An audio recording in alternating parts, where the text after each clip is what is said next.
काशी में आप रहते हैं तो आप इतने बड़े विद्वान भी नहीं हो पाए कि आप अपने को विद्वान न मान सकें। तो आपकी मूर्खता का तो मतलब जवाब नहीं है। इतनी समझ तो आप में छोटी सी होना चाहिए थी। लेकिन अब मैं ये सोचता हूं कि इस देश में विद्वत्ता की संभावना हर बीतते दिन के साथ कम हो रही है, दुर्भाग्य से, खासतौर पर अपनी परंपरा में। और इससे ज्यादा दुखी करने वाली बात कम से कम मुझे कुछ नहीं लगती, क्योंकि इसको बांधे हुए देश को, हमारी सभ्यता संस्कृति को, ये परंपरा ही है। वेताल, वेताल दुपट्टा अनोखा पहनावा है जिसे पहनने के बाद भी लगातार पहनते रहना पड़ता है। कहने को उसे कंधों पर डाला जाता है, पर सच ये है कि उसे कंधों पर लगातार संभालना होता है, पानी की किसी लहर की तरह।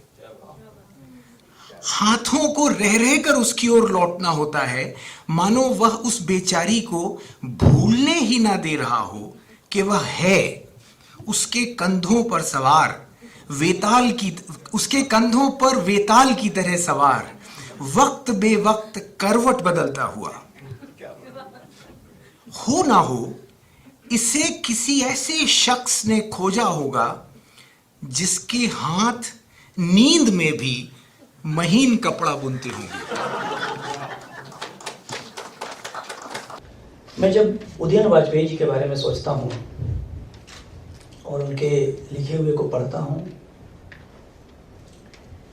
तो हिंदी में बहुत कम लोग ऐसे हैं, शायद उंगलियों पर गिन लिए जाएंगे, जो एक साथ कला, ललित कला, संगीत, साहित्य की अलग अलग विधाओं के बारे में सोच सकते हैं और गंभीरता के साथ सोच सकते हैं।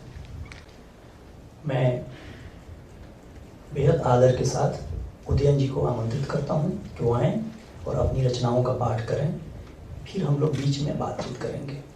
शुक्रिया।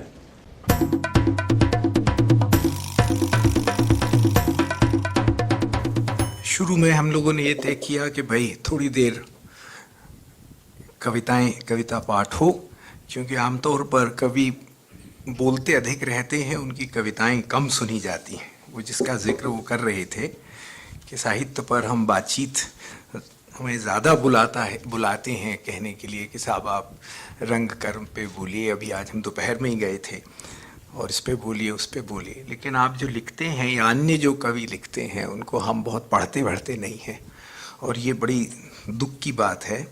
तो जब ये अवसर इन्होंने मुझे कहा, गुनीजन सभा ने, कि आप पहली कविताएं पढ़िए, तो एक तो मुझे बड़ा सुखद आश्चर्य हुआ, क्योंकि हम लोग इतने दिनों से कविताएं पढ़ने का मौका थोड़ा कम मिलता है। अगर आप हर किस्म के इस्टेब्लिशमेंट के साथ नहीं है तो और ज़्यादा कम मिलता है। तो उसमें हमारा बड़ा दिलचस्प है कि हम राइट के लोगों के लिए लेफ़्ट हैं, हम लेफ़्ट के लोगों के लिए राइट हैं। तो उसमें होता क्या है कि दोनों तरफ के लोग जब नाम काटने बैठते हैं तो दोनों तरफ से हमारा नाम काट देते। इससे एक चैन भी है। हम अपने शहर में बने रहते हैं समय समय पर, जो सचमुच हमारा सुनना कुछ चाहते हैं वो बुलाते हैं, तो थोड़ी बहुत पहचान भी उससे बन जाती है, हमको अलग से नहीं करना पड़ती। ये दो शुरू की कविताएं, ये अलग, शुरू में जो आपको मैं कविताएं सुना रहा हूँ उसमें से ज़्यादातर प्रकाशित नई कविताएं जैसी हैं। लेकिन मेरी नई कविता का मतलब ये नहीं होता मैंने हाल में लिखी है। मुझे एक एक कविता को काम करने में बहुत समय लगता है, मुझ में वो फेयर करने की प्रतिभा नहीं है। सूझ ज़रूर जाता है, लेकिन फिर वो डर लगता रहता है कहीं बिगड़ नहीं जाए, तो छूते छूते देर लगती है। तो ये हमारे जो उस्ताद थे मनी कौल साहब, उनकी मृत्यु के बाद, बात तो नहीं ऐसा कह सकते, लेकिन काफ़ी दिन तक उनकी मृत्यु हमारे साथ रही। और फिर जब उनके बारे में सोचता रहता था, तो फिर ये कविता जब लिख चुका तब मुझे याद आया कि ये शायद उनकी मृत्यु से प्रभावित रही हो। तो इसलिए मैं सीधा सीधा तो नहीं कह सकता संबंध है, क्योंकि मैं ओकेजनल कविता लिखते मुझे नहीं आता। नाम। ब्रह्मांड के सुनसान में अनेक पदचापों की गूंज भर रही है। कोई आ नहीं रहा, न कोई जा रहा है। आकाश गंगा की सुनहली मछलियां स्वप्न में तैरती हुई सतह से जब बाहर झांकती हैं, किनारे पर कोई नहीं होता। टूटे हुए नक्षत्र का आकाश की शून्यता में कोई ठौर नहीं बन पाता। सांस की लंबी सी डोर पर बजने बजने को जो नाम है, अंतरिक्ष के पोर पोर में बसा है। दूसरा, पुनरागमन। आनंद के सरोवर में कमल के फूल की तरह प्राण छूट जाते हैं। ना कोई आ रहा है, ना कोई जा रहा है। सरोवर की लहरें हिल हिल कर शांत हो जा रही हैं। आकाश उन पर झुककर उन्हें अथाह किए दे रहा है। आनंद के सरोवर में कमल के फूल की तरह छूटे हुए प्राणों पर जो हल्की सी ओस बूंद कांप रही है, उसमें एक बार फिर समूचा ब्रह्मांड झिलमिलाता दिखाई दे रहा है। अब ये अत्यंत गंभीर के बाद ये थोड़ी सी लाइट हार्टेड कविता है। ये हमारे कॉलेज में, जहाँ मैं पढ़ाता हूँ मेडिकल कॉलेज में, उसमें एक तरह का ड्रेस कोड है कि सलवार कुर्ता ही पहनेंगी लड़कियाँ, और लड़के भी जीन्स वगैरह का पैंट नहीं पहन सकते। मुझे पता नहीं ये कहाँ से आया, लेकिन वैसे डॉक्टर लोग थोड़े कूड़मक्स तो सांस्कृतिक रूप से होते हैं। मैं कमल भले ना हुआ हूं, लेकिन वो कीचड़ ही पक्का है। तो वो पहनावा अच्छा, कुछ ऐसी रहती हैं बच्चियां जिनको बेचारों को उसका अभ्यास नहीं होता, तो पूरी क्लास में दुपट्टे ही संभलता रहता है। तो वेताल दुपट्टा अनोखा पहनावा है जिसे पहनने के बाद भी लगातार पहनते रहना पड़ता है।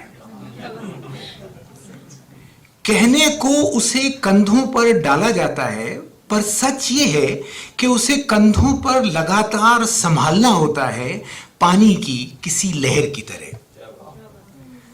हाथों को रह रहकर उसकी ओर लौटना होता है, मानो वह उस बेचारी को भूलने ही ना दे रहा हो कि वह है उसके कंधों पर सवार, उसके कंधों पर वेताल की तरह सवार, वक्त बेवक्त करवट बदलता हुआ। हो ना हो, इसे किसी ऐसे शख्स ने खोजा होगा जिसके हाथ नींद में भी महीन कपड़ा बुनते होंगे।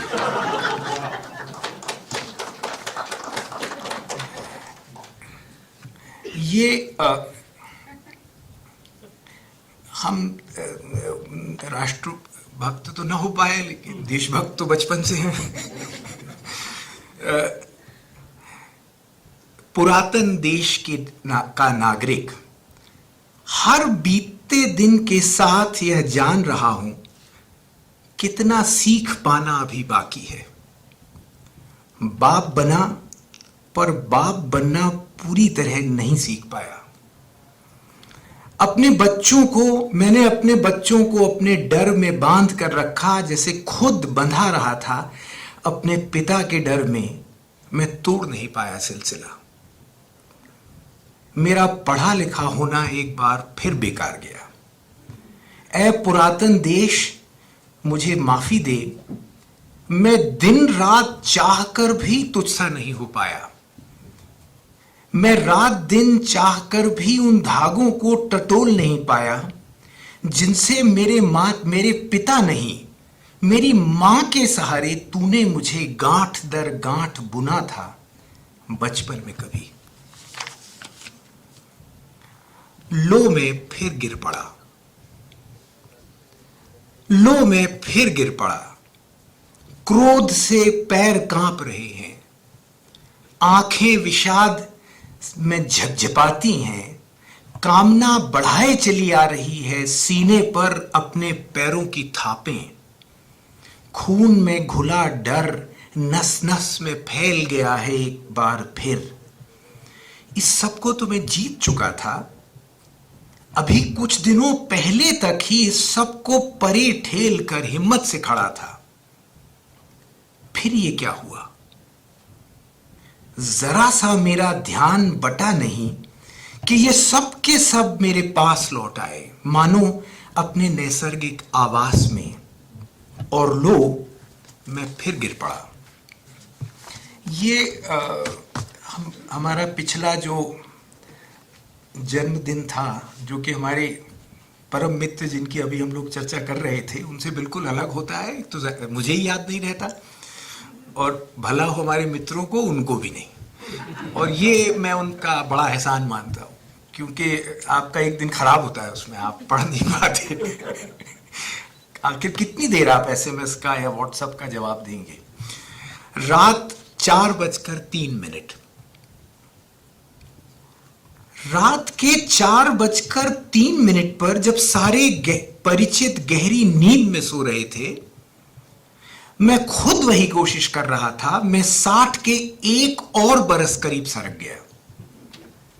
मेरे सारे भाई बहन और कुछ मित्र कुछ बरस पहले उस पार जा चुके।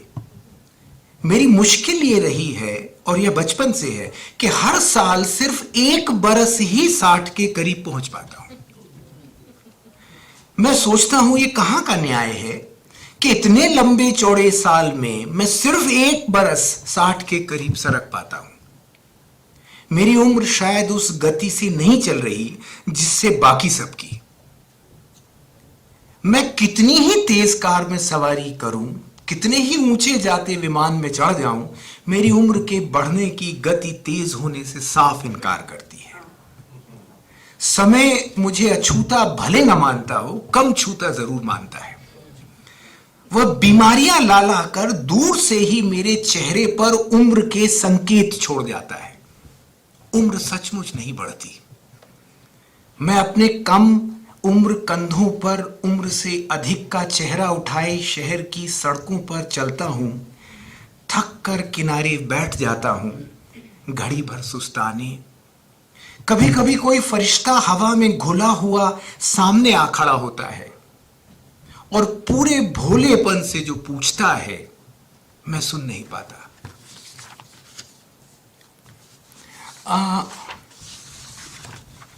ये एक कविता है बेगाना।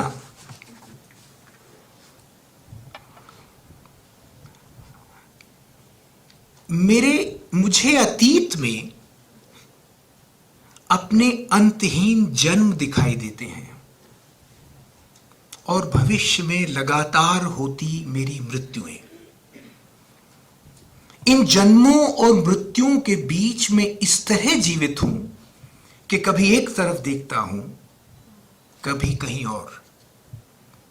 कभी मृत्यु की आंखों में झांकता हूं, कभी जन्म की किलकारी सुनता हूं। कभी मृत्यु को जन्म से पहले देख लेता हूं, कभी मृत्यु के बाद एक और मृत्यु, और उसके बाद 3-4 लगातार जन्म लेता रहता हूं।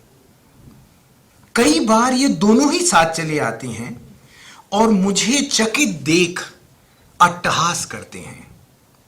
कई बार वे अपने चेहरे आपस में बदल लेते हैं और मैं सिर पटकता रह जाता हूं कि मृत्यु अपना कोई नया चेहरा लगाए है या उसने जन्म का चेहरा पहन लिया है, कि मृत्यु जन्म का भेष रखकर मेरी ओर चली आ रही है, या कि मृत्यु के शरीर में ही मेरा जन्म हो रहा है।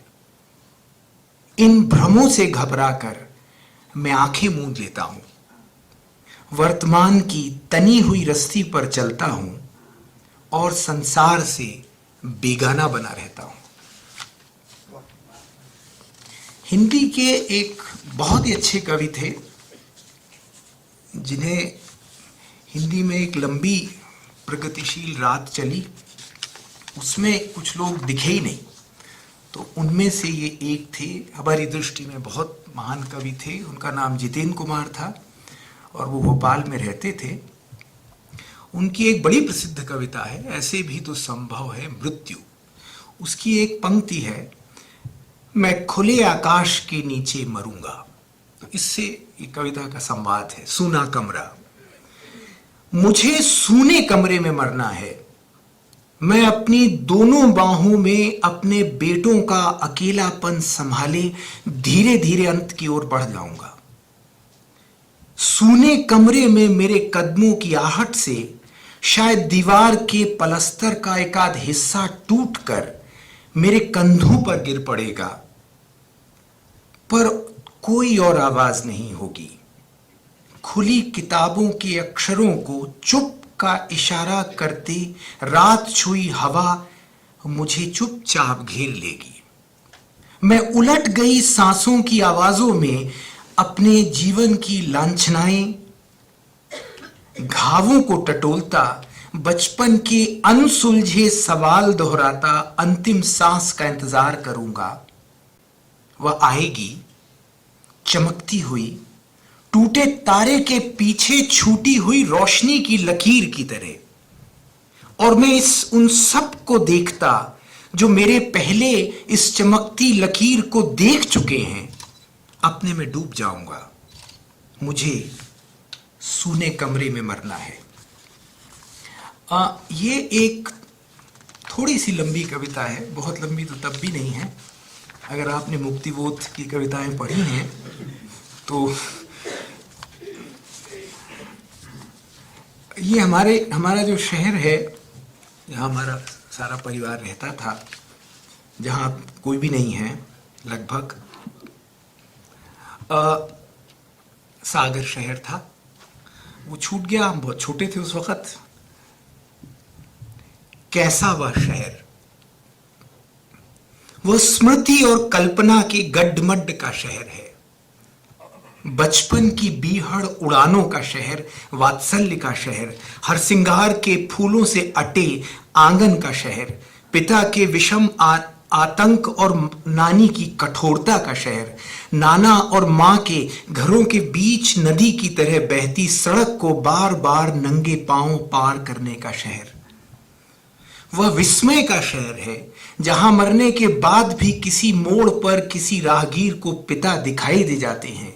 वह मृत्यु का शहर है, मृत्यु के बाद के जीवन का शहर, अभाव का शहर, अभाव के रूपांतरण का शहर, अपने आप में हमेशा के लिए खो गया शहर, कैंटोनमेंट की लंबी सूनी धूल भरी सड़कों का शहर, पुरुषोत्तम की साइकिल में उलझकर पैर जख्मी कर लेने का शहर, पीली कोठी के सामने की पहाड़ी पर बने एकांतिक होटल के समोसों के स्वाद का शहर, मंजू प्रसाद की कम कद और गोल चेहरे और अमरिंदर कौर की दो लंबी चोटियों का शहर, मैडम वागले की उदास आंखों और बारिश में भीगते तंबुओं में लगे स्कूल का शहर, अनंत चतुर्दशी के दिन जैन मंदिर में बटते शक्कर के लड्डुओं और घर में बनते वर्षगांठ के गुलगुलों का शहर, वनस्पति शास्त्र के अध्यापक डाक वाले की पैनी आवाज और लंबे हाथों का शहर,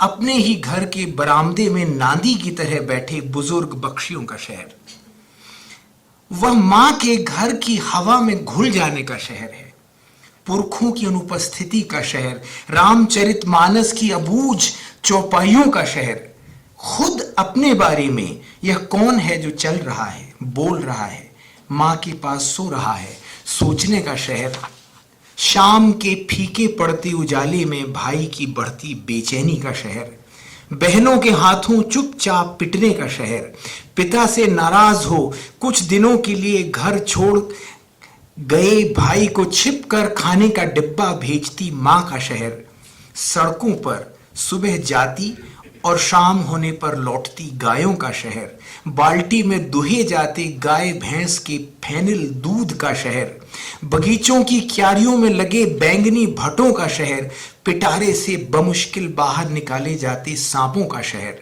लाल मैदान के किनारे की देशी शराब की दुकान से डगमगाकर निकलते शराबियों का पसीना सुखाते खिलाड़ियों के सामने से बेआवाज गुजरने का शहर, हनुमान मंदिर की ओर अकेली जाती मां के अचानक दिख जाने का शहर, घर के बाहर बीड़ी बनाती औरतों आदमियों का शहर, एक के बाद दूसरी दुकान पर पुरानी पोथियों के पीछे बैठे आड़तियों का शहर, किताब की दुकानों पर ऊबते दुकानदारों का शहर, पारस टॉकीज में लगती विदेशी फिल्मों का शहर, आगे जमुना मिठिया और पीछे चलती उनकी पत्नी के हांफने का शहर, तालाब के गहराते पानी पर तैरते चंद्रमा को काटते चप्पुओं का शहर, वृंदावन बाग से आती मालपुओं की गंध और कदम घाट के मंदिर पर तिरते गांजे के धुएं का शहर, घोड़े पर सवार चांदी की कुल्हाड़ी थामे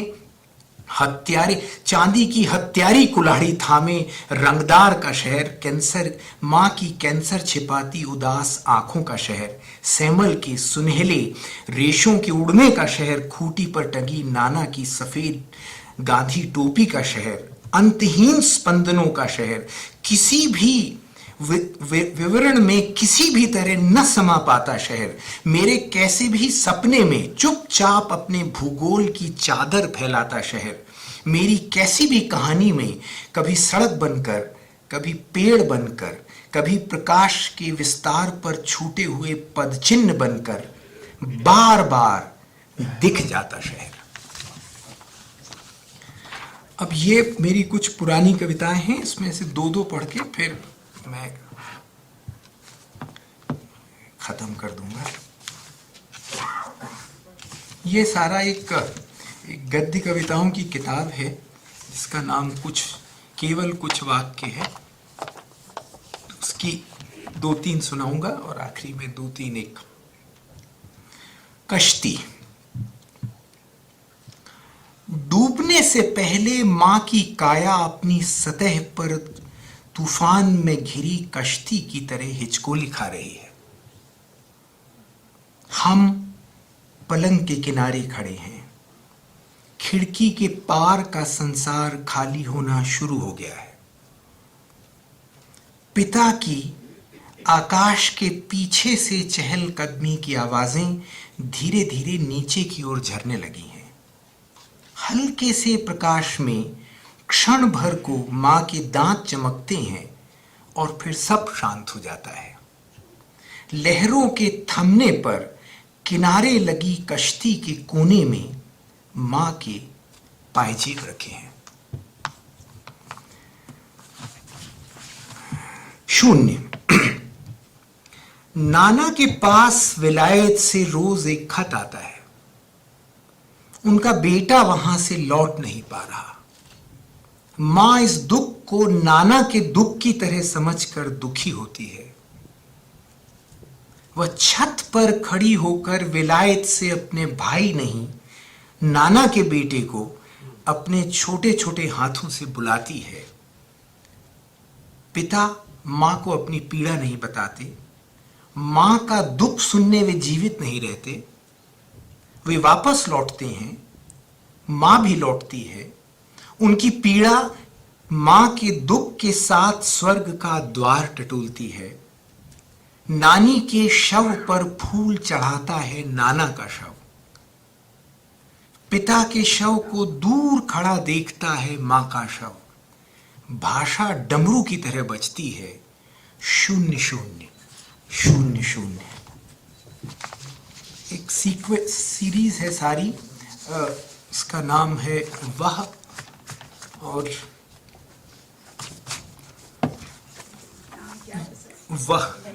वह शी। हाँ, तो ये एक असल शोक गीत नहीं है, शोक गीत का उल्टा है। शोक गीत में आप किसी के अभाव पर मौन करते हैं और अगर आप उसका पुनर्सृजन करने की कोशिश करें तो शोक से गुजर के कुछ और कर रहे होते हैं।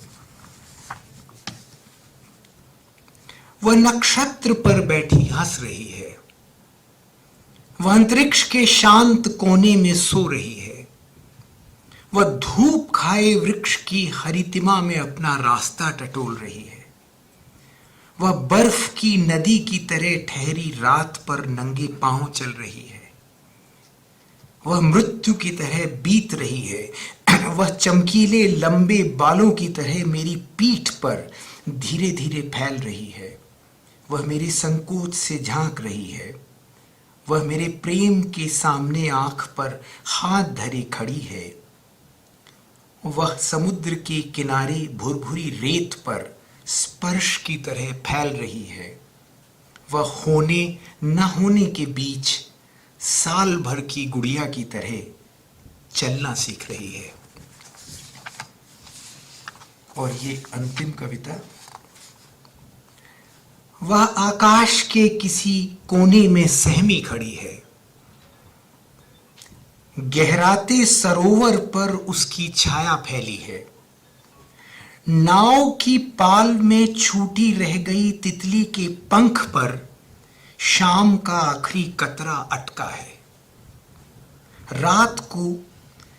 रात की चादर को चोंच में दबाए सफेद पक्षी हर ओर बिखर रहे हैं, लहरें जैसे कुछ कहने को हों, वह कहीं न दिखते हुए भी हर जगह दिखने को है। आनंद के सरोवर में कमल के फूल की तरह छूटे हुए प्राणों पर जो हल्की सी ओस बूंद कांप रही है, उसमें एक बार फिर समूचा ब्रह्मांड झिलमिलाता दिखाई देने लगा है।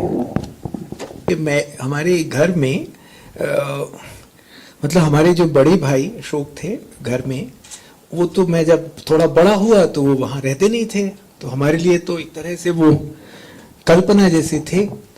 और ये पता था कि एक पत्रिका पूर्वग्रह नाम की निकलती है, जब हम छोटे थे तो आती थी समय समय पे हमारे यहाँ, हम भी उसको पढ़ते थे, समझ में बहुत जितनी भी आती थी। और दूसरा उन दिनों बचपन में हमारे पिता पढ़ चुके थे और हमारी माँ लगातार पढ़ती थी, तो हमने अपने पिता से इतना भर सीखा कि डिग्री ले ली, पढ़ चुके हो तो साइंस में हम पढ़ चुके हैं, और माँ से ये सीखा कि पढ़ते रहो तो साहित्य और कलाएं पढ़ते रहे। तो ये जोड़ बैठ गया। हमारी माँ हमेशा हर दोपहर में पता नहीं किस तर्क से हमारी नानी की दोस्त को पुराण पढ़ के सुनाती थी।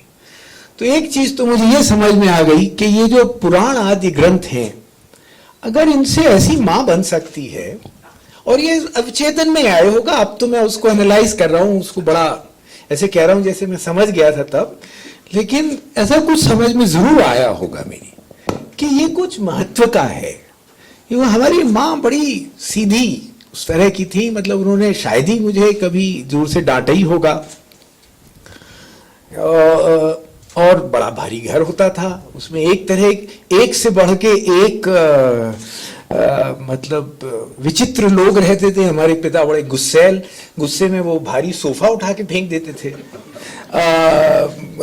हालांकि किसी व्यक्ति पर हिंसा की हो ऐसा नहीं था, लेकिन धीमे उनको बोले ही नहीं आता था उस तरह, तो मतलब जोर से ही बोलते थे। हमारे घर में जब वो टहलते थे तो सामने की सड़कों पे से कारें नहीं निकलती थी। और फिर सागर शहर के मेयर भी हो गए, जबकि वो नॉन पॉलिटिकल आदमी थे। बल्कि ये कहना चाहिए कि उनको कोई पॉलिटिक्स ही बड़ी समझ रही हो, मुझे इसमें शक है। यूनिवर्सिटी के अधिकारी थे तो, लेकिन रौबदार थे। और माँ की एक अलग ही दुनिया थी, जिसमें घर के जो बाकी लोग थे, मोहल्ले की स्त्रियां जो ज्यादातर साधारण परिवारों से आती थीं, तो पहले दिन में तो वो सब होती थी। शाम को हमारे जो पिता के जो प्रोफेसर जो यूनिवर्सिटी पढ़ते, उनकी पत्नियां आती थी। तो सुबह तो लोकधर्मी था, नाटक में अगर कहें भाई जो लोग सामान्य बात करते हैं, वो शाम को नाट्यधर्मी हो जाता था कि मतलब बनाव श्रृंगार की बात। तो हमारी माँ को वो समझ में नहीं आता था। बल्कि एक किस्सा ये है कि एक कोई प्रोफेसर साहब की पत्नी आई घर, तो हमारी माँ ने उनको बैठने के लिए कहा अच्छा, हमारी माँ को इनसे डर वर बहुत नहीं लगता था, वो अपनी तरह से ही रहती थी। तो उन्होंने कहा आइए आइए। अब उनको ये सूझा नहीं कि यहाँ बैठिए कहना है, तो बुंदेली का शब्द उन्होंने कहा आइए आइए इतने बैठिए। तो अब चूंकि वो हमारे रौबदार पिता की पत्नी थी, तो प्रोफेसर साहब की पत्नी की क्या मजाल के वास्ते, तो एक वो पढ़ती थी। मुझे बचपन में अपनी माँ की याद पढ़ते हुए बहुत है। रामचरितमानस सुबह से उठ के पढ़ रही हैं, और वो जो पढ़ती थी वो बिल्कुल मुझे समझ में नहीं आता था कि क्या पढ़ा जा रहा है, लेकिन ये मालूम था कि पढ़ती बहुत है। एक बात। दूसरा, जो अशोक वहाँ होते नहीं थे, तो ये होना कि भाई वो कविताएं लिखते हैं, तो ये बड़ा मूल्य माना जाता था लिखना पढ़ना। हमारे परिवार में पैसे कमाना कभी मूल्य नहीं था, और हम लोग से कमाए भी नहीं गए। मतलब न सिर्फ हुआ, बल्कि हम लोग की शायद अक्षमता भी रही है, हमारे वश की बाहर का ही रहा, तो शायद हमने ये कहना शुरू कर दिया। लेकिन ये सच्चाई है कि एक। और दूसरा, हमारे घर में हमारे नाना सामने रहते थे, तो हम उनके साथ उनके पुराने केस उनको पढ़ के सुनाते थे, और वो हमारे उच्चारण ठीक करते रहते थे। तो कई अंग्रेजी शब्दों के उच्चारण कैसे सही होते हैं ये उन्होंने हमको डांट डांट के सिखाए। और वो ब्रिज खेलते थे, तो उनके 3-4 जो दोस्त थे, जिसमें एक प्रेमचंद जी के दामाद थे और इस किस्म के, और जो 80-80 बरस के थे, और जो ताश खेलते वक्त जिनमें से कुछ के सिर हिलते रहते थे। तो आप मतलब हमारे नाना का तो नहीं, हालांकि उतने बड़े थे वो भी, और वो ताश खेलते समय बहुत झगड़ते थे। और कई बार कोई आता नहीं था, तो ये जो ब्रिज के खिलाड़ी थे एक किस्म के जुआरी थे, तो इनको मतलब फिर वो मुझे बिठा लेते थे। तो एक तरह से ये जो उम्र का जो होता है ना समवयस्क जैसा, ये मेरे दिमाग में बचपन से ही नहीं है। क्योंकि मैं तो अपने नाना के साथ जब भोपाल आया, तो हमारी नानी के भाई ने हमको बैठ के बियर पिलाना सिखाया ठीक ठाक, यानी संस्कार डाले। तो मतलब मुझे ये इन चीजों का आतंक खत्म हो गया। और ये सब और हमारे ये जो नानी के भाई थे, ये अपने अंतिम दिनों में गीता वीता नहीं पढ़ते थे, ये मुझसे ले जाके दोस्तोवस्की के या इस तरह के उपन्यास पढ़ते थे। और इनका ये था कि भाई तुम कौन सी पढ़ रहे हो अभी, तो वो भी मैं पढ़ूं। फिर जब मैं भोपाल आया, अपने बड़े भाई के घर रह के मैं मेडिकल कॉलेज में पढ़ता था। मेडिकल कॉलेज का जो परिवेश होता है ना, वो बहुत खराब होता है। मतलब रैगिंग चल रही है, और मैं तो अपने कॉलेज में भी अपनी दूसरे किस्म की पढ़ाई लिखाई के कारण, चूंकि हमने टॉल्स्टॉय को पढ़ते थे, स्कूल में कौन पढ़ता है, सेंट्रल केंद्रीय विद्यालय में काहे को कोई टॉल्स्टॉय पढ़ेगा। तो हम अपने साहित्य चूंकि पढ़ते थे, इसलिए हमारी थोड़ा सम्मान अलग से था कि भाई ये कुछ सोचने समझने वाला लड़का है। मेडिकल कॉलेज में जब मैं घुसा, तो मेरी अच्छी खासी पोजीशन थी वहाँ, लेकिन मतलब बिना किसी बात के आपको सीढ़ी चढ़ते वक्त कोई आदमी 2 चाटे लगा दे। हमने चाटे ही नहीं खाए थे जीवन भर का, तो हमको बहुत झटका लगा। तो हम अपनी भाभी को गच्चा दे के घर से तो निकल जाते थे, और फिर ब्रिटिश लाइब्रेरी चले जाते थे, और वहां बैठ के अपना पढ़ते रहते थे। पूरे दिन पढ़ते रहते थे। बल्कि मुझे याद है कि एक बार वो लाइब्रेरियन मुझसे कह रहा था कि आप क्या अभी भी उसी पागलपन से पढ़ते हैं कि यहीं पढ़ रहे हैं, फिर वहीं सो गए, फिर लंच किया, फिर पढ़ने लगे, फिर सो गए। तो मेडिकल कॉलेज ने मुझे बहुत मदद की पढ़ने लिखने में, क्योंकि मैं वहां जा नहीं सकता था, फर्स्ट ईयर में कम जाता था। अब मेरे गनीमत ये थी कि हमारा जो डीन का लड़का था, उसकी अटेंडेंस मुझसे भी कम थी। तो मैं बैठ गया, मैं पढ़ने में ठीक ही था, तो मुझे कोई इतनी समस्या नहीं हुई। तो भाई के घर में किताबें बहुत थी। तो आम तौर पर जैसे जॉर्ज लुई बोर्खेज हैं या ऑक्टावियो पाज हैं, ये लोगों ने ना, जानते थे लोग इनको, लेकिन मेरे लिए मैंने खुद ढूंढा था इनको। ये मेरे अपने ही खोजें थी। जब मैंने बोर्खेज को पढ़ा तो मुझे लगा कि अरे कमाल का लेखक है। जब मैंने बाद में, वो निर्मल वर्मा वहाँ रहते थे, मैं जब छोटे ही था, फर्स्ट ईयर में सेकेंड ईयर, निर्मल वर्मा, जगदीश स्वामीनाथन, जो भारत भवन का रूपांतरण संग्रहालय बनाने आए, Nirmal Verma right and residence थे वहाँ, और मणि कौल बनाने आए सतह से उठता आदमी। तो मणि कौल ने मुझे योग वाशिष्ठ की एक कहानी सुनाई, गाधी ब्राह्मण की। वो अद्भुत कहानी थी। तो मैं सेंस ऑफ टाइम जो है मेरे अंदर जो भी था, एक लीनियर टाइम, वो टूट के बिखर गया। और मुझे अभी भी याद है कि मैं खड़े हुए सुन रहा था उनकी बात, और मैं बिल्कुल निर्बल हो गया उतनी देर, और मैं बैठ गया जमीन पे। तो मेरे पे इतना गहरा असर हुआ उस कहानी का, जो हमारे उस्ताद नंबर 2 उन्होंने मणि ने सुनाई थी। तो मणि वहां ध्रुपद केंद्र में नियम से आते थे, तो मैं उनसे मिलता था। ये कहानी ये है कि एक गाधी ब्राह्मण था, और मैं जब ये गाधी ब्राह्मण पढ़ता हूं तो चूंकि ब्राह्मणिज्म इतनी गाली खा चुके हैं कि कुछ ठीक नहीं लगता, तो मुझे ऐसा लगता है कि ब्राह्मण था मतलब मानिए स्कॉलर था, कोई इंटेलेक्चुअल था, कुछ था, ऐसा कह लीजिए। तो उसको ये हमेशा लगा रहता था कि मैं एक बार माया का स्वरूप देखूं कि ये जो माया है क्या। तो एक बार उसने बहुत तप किया और उसको विष्णु ने दर्शन दिए, और उन्होंने कहा कि तुम एक दिन माया के दर्शन जरूर करोगे। ठीक है। फिर वो एक बार नहाने गया, तो वो सरोवर में उसने डुबकी लगाई, और जब डुबकी लगाई तो उसने देखा कि वो उसकी मृत्यु हो गई है, और कहीं उसका पुनर्जन्म हुआ है, और उसका पुनर्जन्म एक पास के किसी गांव में, कहीं गांव में हुआ है, जहां जो चांडालों की बस्ती है, और ये भी चांडाल है, और ये बड़ा होने लगा। फिर इसके बाल बच्चे हुए। इतने में क्या हुआ, वहां अकाल पड़ा, तो सारे जो चांडाल थे वो गांव छोड़ छोड़ के भागने लगे। ये भी भागा, पास के एक देश में ये गया, जो क्रांत देश जिसका नाम था। उस क्रांत देश में जब ये गया तो एक हाथी वहां घुमाया जा रहा था कि वो जिसको भी अपनी पीठ पे बिठा ले वो राजा होगा। संयोग से उसने इसको बिठा लिया तो ये राजा हो गया।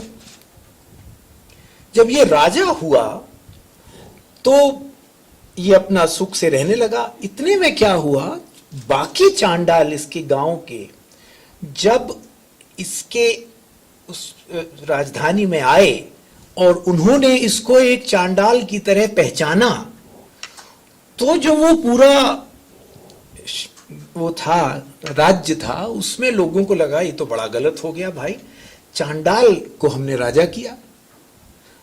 तो उसको सजा देने की जगह, जैसे आजकल हम लोग करते हैं, उन्होंने खुद को सजा दी, क्योंकि निर्णय तो उनका था। तो वो लोग आग लगा के उसमें कूदने लगे। तो इसको लगा, इस चांडाल को, कि ऐसे जीवन से क्या फायदा, इसमें लोग जान दे रहे हैं। तो ये भी उसमें कूद गया। जब ये कूदा तो इसको बहुत ज्यादा गरम लगा। जब गरम लगा बहुत, तो गाधी ब्राह्मण पानी से ऊपर आया और उसने सोचा कि अरे यहां तो 2 क्षण बीते हैं और वहां में पूरी जिंदगी जी लिया, तो ये जरूर कोई सपना होगा। ऐसा सोचते हुए वो घर चला गया, घर में रहा। थोड़े दिन में उससे मिलने दक्षिण से कोई एक और ब्राह्मण आया, सवाल पूछने, ऐसे घूमते थे, तो बात करने आया। तो इसने, वो बहुत दुबला था, तो इसने पूछा उससे कि भाई तुमको क्या हो गया, तुम इतने दुबले क्यों? तो इसने कहा कि मैं घूमते घूमते क्रांत देश पहुंचा और वहां का जो राजा था वो ऐसा राजा था, वो चांडाल हो गया था। तो सारे नागरिकों ने, बहुत सारे नागरिकों ने अपनी जान दे दी। फिर वो भी अपनी जान दे दी उसने।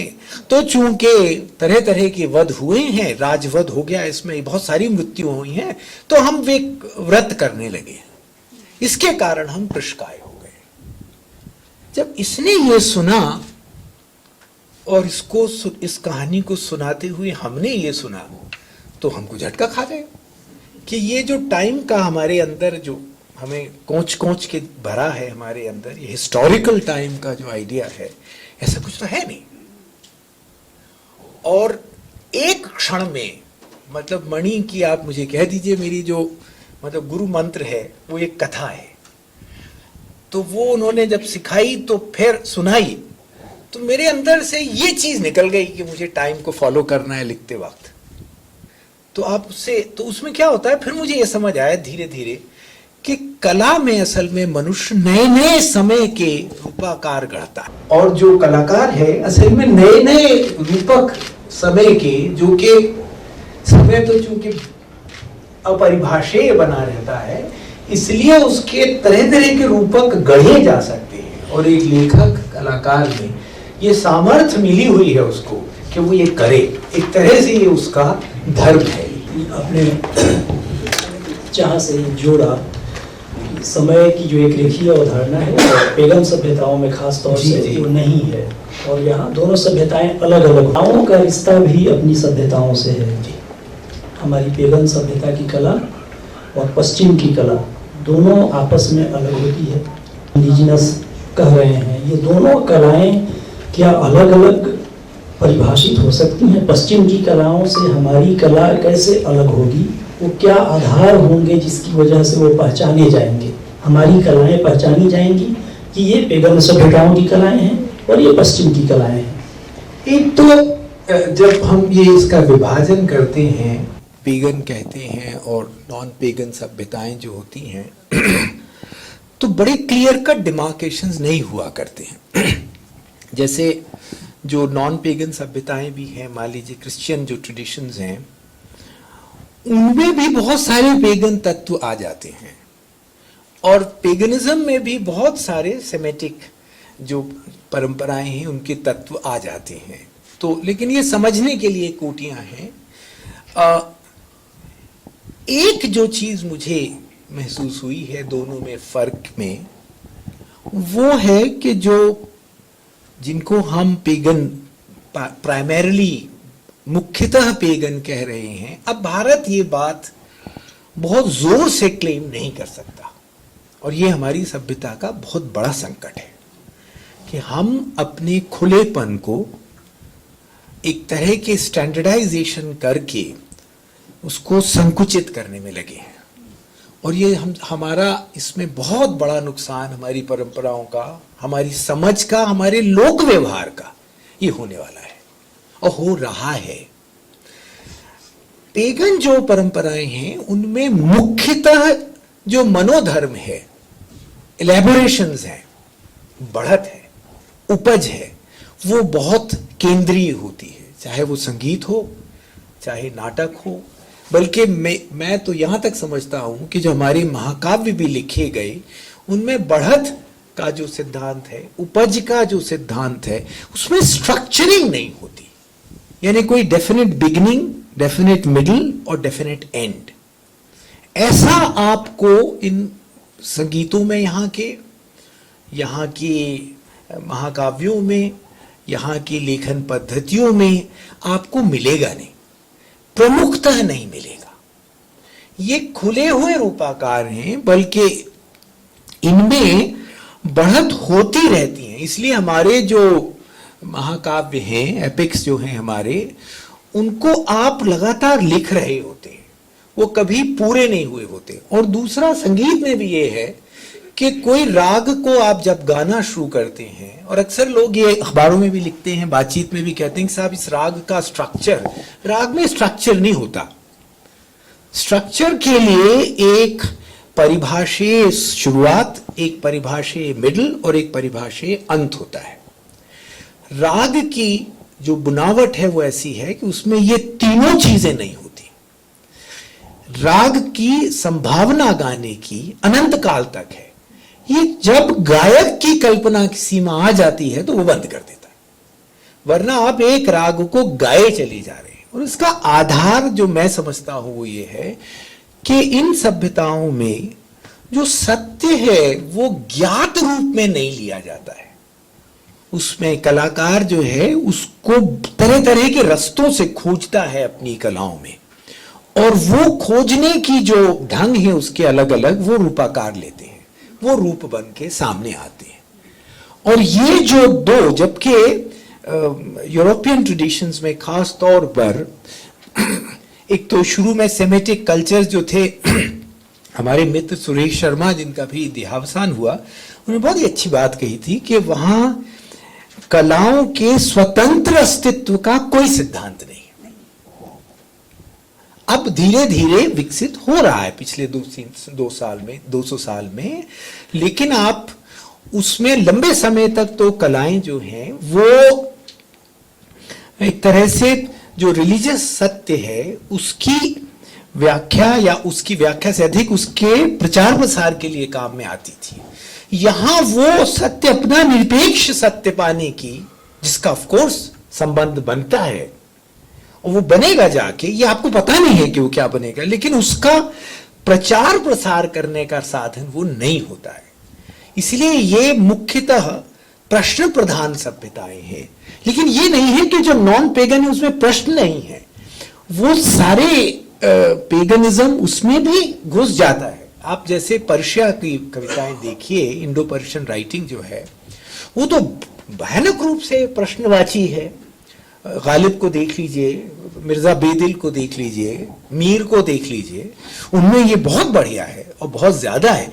असल में हम उसको बिल्कुल क्लियर कट तो मार्क नहीं कर सकते, क्योंकि उदाहरण के लिए फारस में भी इस्लाम के उपस्थिति के साथ साथ दूसरी परंपराएं भी साथ में चली हैं जिनको साथ में रखा गया है, ये त्यागी नहीं गई है कभी।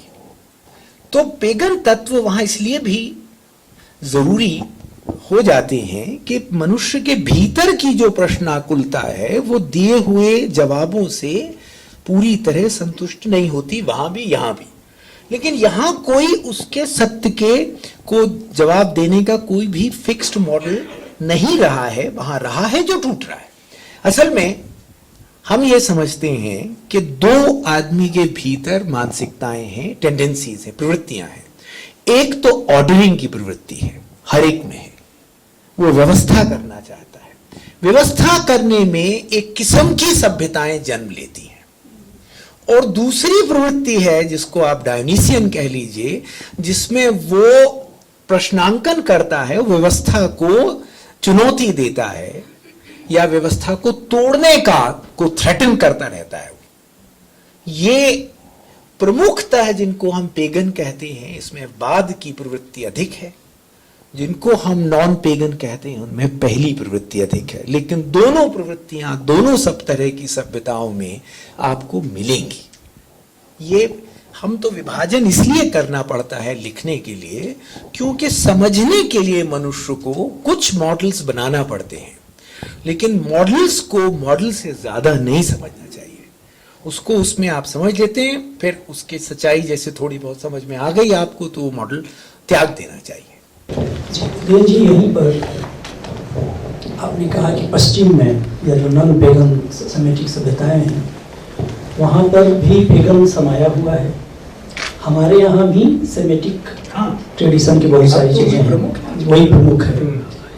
तो क्या सेमेटिक का पेगन में जाना विकास माना जाए और पेगन के भीतर सेमेटिक का वर्चस्व का बढ़ना सभ्यता के लिहाज से एक ह्रासोन्मुख प्रवृत्ति मानी जाए? नहीं, ऐसा है कि जैसे अब विकास, एक तो विकास शब्द जो है वो बड़ा मुश्किल है।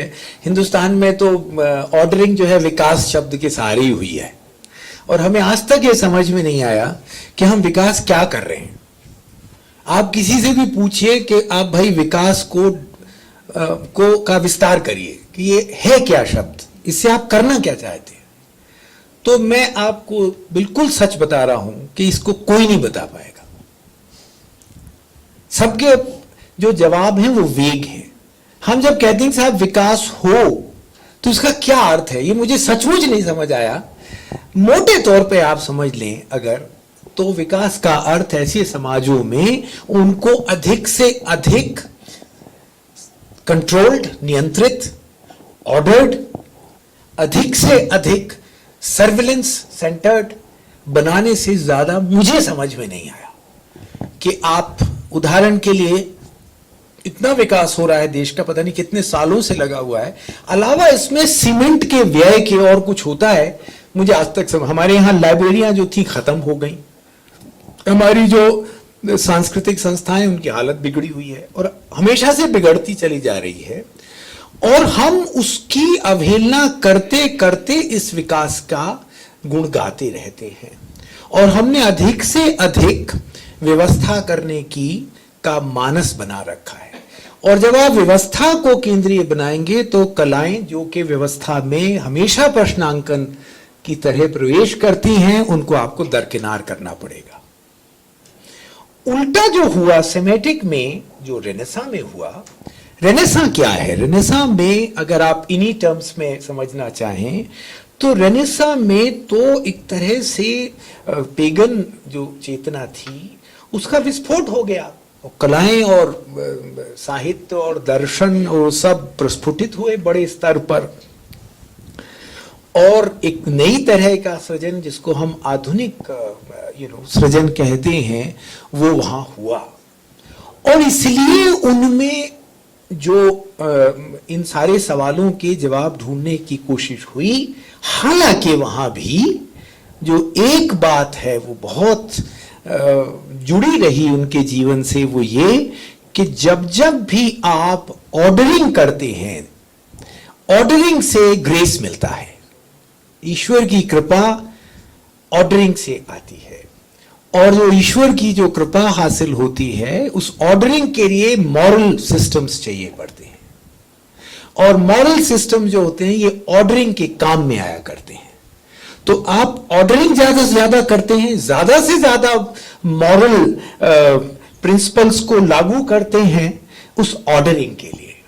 लेकिन आप देखें साहित्य में वो चीज भी, स्वयं पश्चिम के साहित्य में वो काफी टूट गई, चित्रकला में बहुत टूट गई। आप सोचिए कि एक क्रिश्चियन यूरोप में न्यूड पेंटिंग्स का होना लगभग असंभव होता।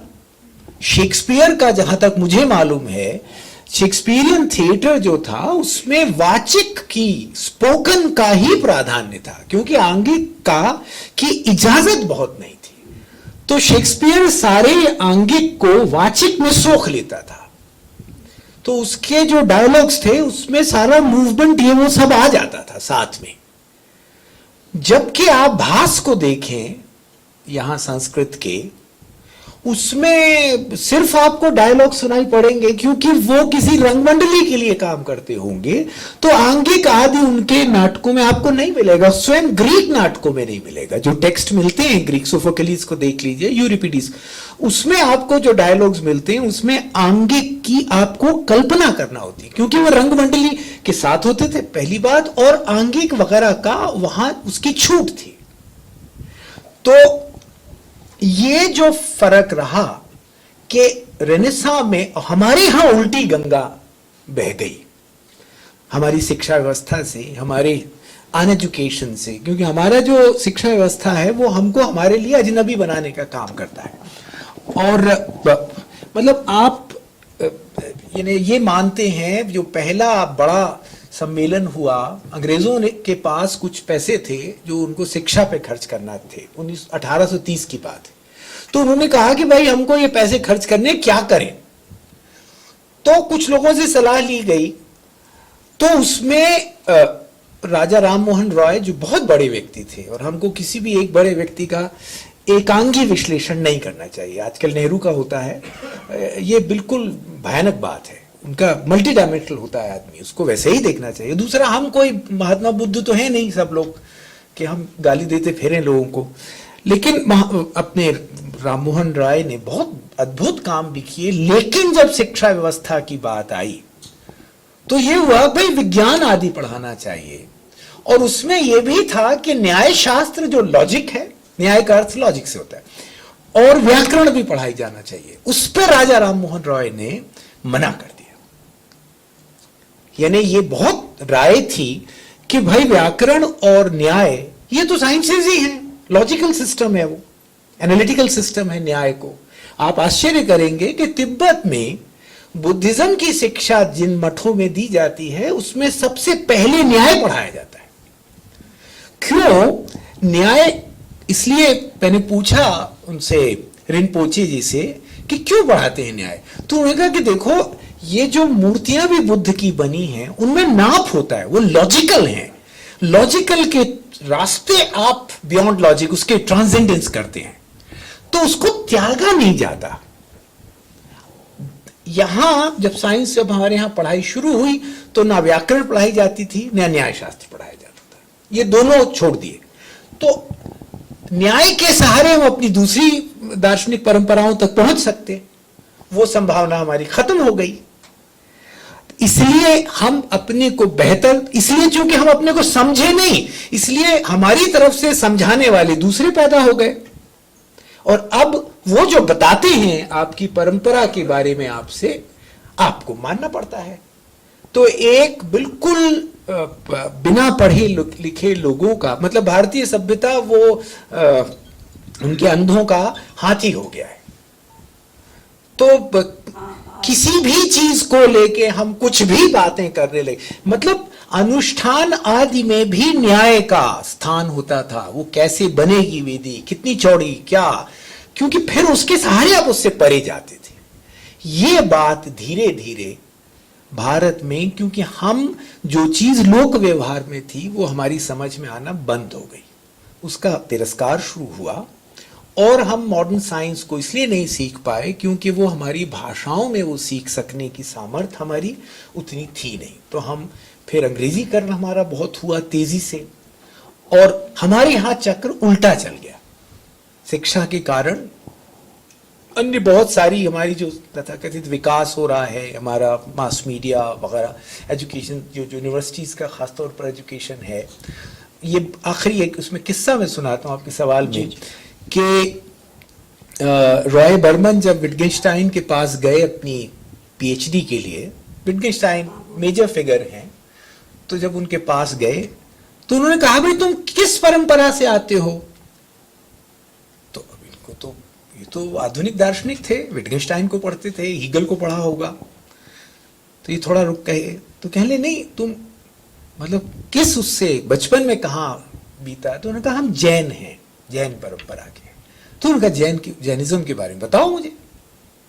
और उनको यह पता था कि मृत्यु के बाद लोग किसी बड़ी सी शिला पे इकट्ठे हो जाते हैं, कुछ बहुत ही विद्वान लोग या जो बोधिसत्व कह लीजिए उस किस्म के, और इंतजार करते हैं। इतना एक दो लाइन विटगेनस्टाइन को पता थी, कहने इसको जरा बताओ। इनको कुछ नहीं पता था, इनको वो भी नहीं पता था जो विटगेनस्टाइन को पता था। तो उन्होंने कहा नहीं, पहले तुम वो पढ़ो और फिर आना। और ये बहुत बड़ा दार्शनिक है, ये साधारण दार्शनिक नहीं है जो रॉय बर्मन है। ये अच्छे सोचने वाले थे, लेकिन इनकी शिक्षा वैसे, हम फिलॉसफी में एक्सेल करते हैं, बड़ा काम कुछ करते हैं, ये उसके लिए हम, और अब ये और मुश्किल हो गया है क्योंकि इसका जरा सा कुछ आप करिए तो आप बड़े विद्वान हैं। हमारे वो जानने वाली हैं, मित्र तो नहीं कहना चाहिए, मैं बनारस गया कुछ दिन पहले, काशी विश्वविद्यालय में गया, तो एक संस्था की, बड़ी सी संस्था के कार्यकर्ता रहे हैं जो फिर वहां से निकाले गए, फिर अब वो स्वतंत्र रूप से चिंतन करते हैं। तो उनके लिए, उनका जब परिचय हो रहा था तो उनके बारे में कहा गया कि ये तो काशी विद्वान परंपरा के रत्न हैं। तो मैं स्टेज पर था, मैंने उनसे धीरे से पूछा कि आपने दर्शन की किस परंपरा में काम किया है? न्याय में किया है, वैशेषिक में किया है, बौद्ध परंपरा के हैं आप, शैव, कश्मीरी शैविज्म के हैं, काहे के हैं? कहते नहीं, इसमें तो किसी के नहीं है। तो मैंने कहा आप तो काशी के रत्न हैं, तो रत्न कैसे हो गया?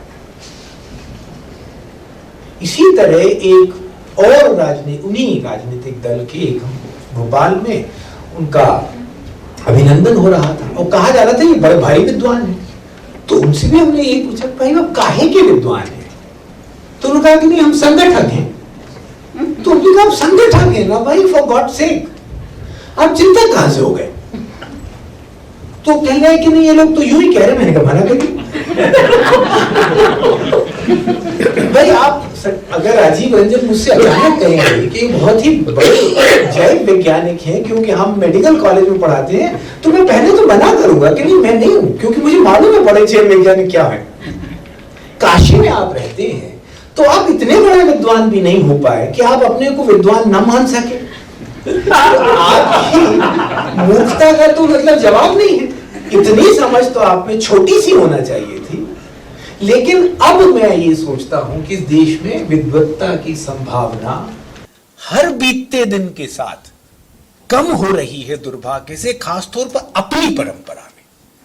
और इससे ज्यादा दुखी करने वाली बात कम से कम मुझे कुछ नहीं लगती, क्योंकि इसको बांधे हुए देश को, हमारी सभ्यता संस्कृति को, ये परंपरा ही है। आज सोचिए हिंदी के बड़े विद्वान वागी शुक्ल हैं, उनको कितने लोग जानते हैं, पढ़ते हैं नियम से। नवज्योति सिंह ग्रेट फिलोसोफर 59 साल की उम्र में 1.5 साल पहले मर गए। वैशेषिक दर्शन पे उस आदमी ने मूलभूत काम किया। वो आईआईटी का बीटेक था, कानपुर की जब वो श्रेष्ठ थी आईआईटी, एमटेक था वो आदमी वहां से। उसकी एक किताब छपी है उनके जीते जी, वो भी हमारी उनसे एक लंबी बातचीत की एक किताब है। और हम जो उनसे उनकी मृत्यु के 10 साल पहले, मेरे बहुत अच्छे दोस्त थे, मिले और सिर्फ उनकी एक किताब छपी। और हम परंपराएं, हम गुण गा रहे हैं भारत की, पर कहां है भाई वो? मतलब जिन्हें नाज है भारत पर। जी मेरा प्रश्न है जी। आपने काफी पहले एक वाक्य कहा था कि ऑर्डर, व्यवस्था हम इसलिए ऑब्जर्व करते हैं कि ईश्वरीय कृपा या डिवाइन ग्रेस हमें मिली। हम नहीं, ये एक रिलीजियस परंपरा है, उसमें ये आश्वासन है डिवाइन। लेकिन डिवाइन ग्रेस तो अपने आप में defies all logic, all order, तो उनके लिए तो ये सही नहीं है रास्ता डिवाइन ग्रेस के लिए पाने के लिए। मैं समझ गया। ये भी परंपराओं के फर्क से होता है, और किसको सही है किसका नहीं ये अपन नहीं कह सकते, मैं नहीं कह सकता। हाँ, यहाँ बुल्ले शाह ने एक पद लिखा है, लेकिन वहां सेंट ऑगस्टीन ने भी कुछ इसके आसपास की बात की है। क्या बुल्ले शाह ने क्या कहा? एम ही चाह दिखाया, एम ही मतलब कैसे दिखाया पता नहीं, ये किस पे तारी हो जाए, ये जो ग्रेस है ये पता नहीं, it has its own dynamics. लेकिन कुछ ट्रेडिशंस ऐसे हैं और उनकी उपलब्धियां बड़ी हैं, छोटी नहीं है, जो ये नहीं मानते। हम इसलिए हम किसी एक ट्रूथ को अगर मानेंगे तो इतनी सारी मनुष्यता की अवहेलना करनी होगी जो मुझसे होगी नहीं। उदयन जी, विनोबा भावे याद आ रहे हैं। वो कहते थे भारत के बारे में कि हमारी सभ्यता भीवादी सभ्यता है। यह भी, यह भी, यह भी, यह भी, सत्य की बहुलता। और सेमेटिक को कहते थे वो हीवादी, यही। हमारे यहाँ और पहले से पश्चिम में भी और अपने यहाँ भी दर्शन और कलाओं का बड़ा झगड़ा तकरार रहा है। दर्शन हमेशा चाहता है कि कलाएं उसका प्रचार प्रसार करें, साहित्य भी उसका प्रचार प्रसार, उसकी अनुगामिनी बन जाए सारी चीज़ें। और साहित्य या कलाएं खुद दर्शन प्रस्तावित करते रहे हैं। पिछले 150-200 साल में ये दूसरे रूप में आया कि जो साहित्य या कलाएं हैं, जिसको आप थोड़ी देर पहले कह रहे थे कि धर्म के प्रचार का उपादान बने, तो फिर धीरे धीरे हुआ कि मनुष्यता के प्रचार के नाम पर एक खास तरह के विचार दर्शन के प्रस्ताव की मांग की जाने लगी, या उन्हीं कलाओं को श्रेष्ठ माना जाने लगा जो खास तरह के विचार को प्रस्तावित कर रहे हैं। यानी कलाएं खुद सत्य का संधान न करें, बल्कि पहले से अर्जित या खोज लिए गए सत्य को व्याख्यायित तो कर सकती हैं, प्रचार कर सकती हैं, व्याख्यायित कर सकती हैं, पर उसके समानांतर सवाल भी नहीं कर सकती। अब एक दूसरे रूप में फिर से अपने देश में वही होने लगा है। इसको एक कला और दर्शन का ये झगड़ा या दोनों के बीच का संवाद और साहचर्य की जगह पर तकरार, इसको कैसे सुलझाएंगे? मैं एक उदाहरण आपको दूंगा। आप कालिदास का मेघदूत पर वासुदेव शरण उपाध्याय जी की एक बड़ी अच्छी टीका है। 101 तो उन्होंने पूरा मेघदूत का हिंदी अनुवाद किया और 120 पेज की टीका लिखी उस पे, और उसमें उन्होंने पूरे मेघदूत का शैव दर्शन से कैसे गहरा संबंध है ये दिखाया।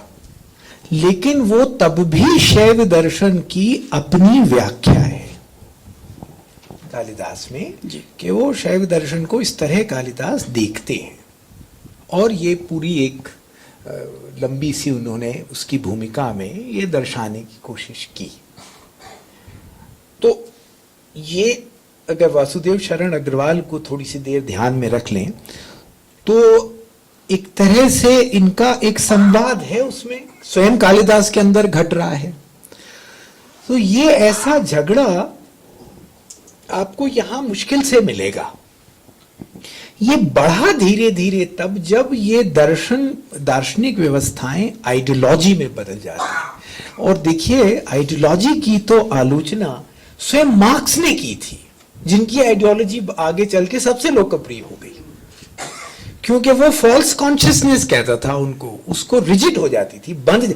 बल्कि मैं तो ये तक कहूंगा कि अहिंसा भी जब आइडियोलॉजी में बदल जाती है तब वो घातक हो जाती है।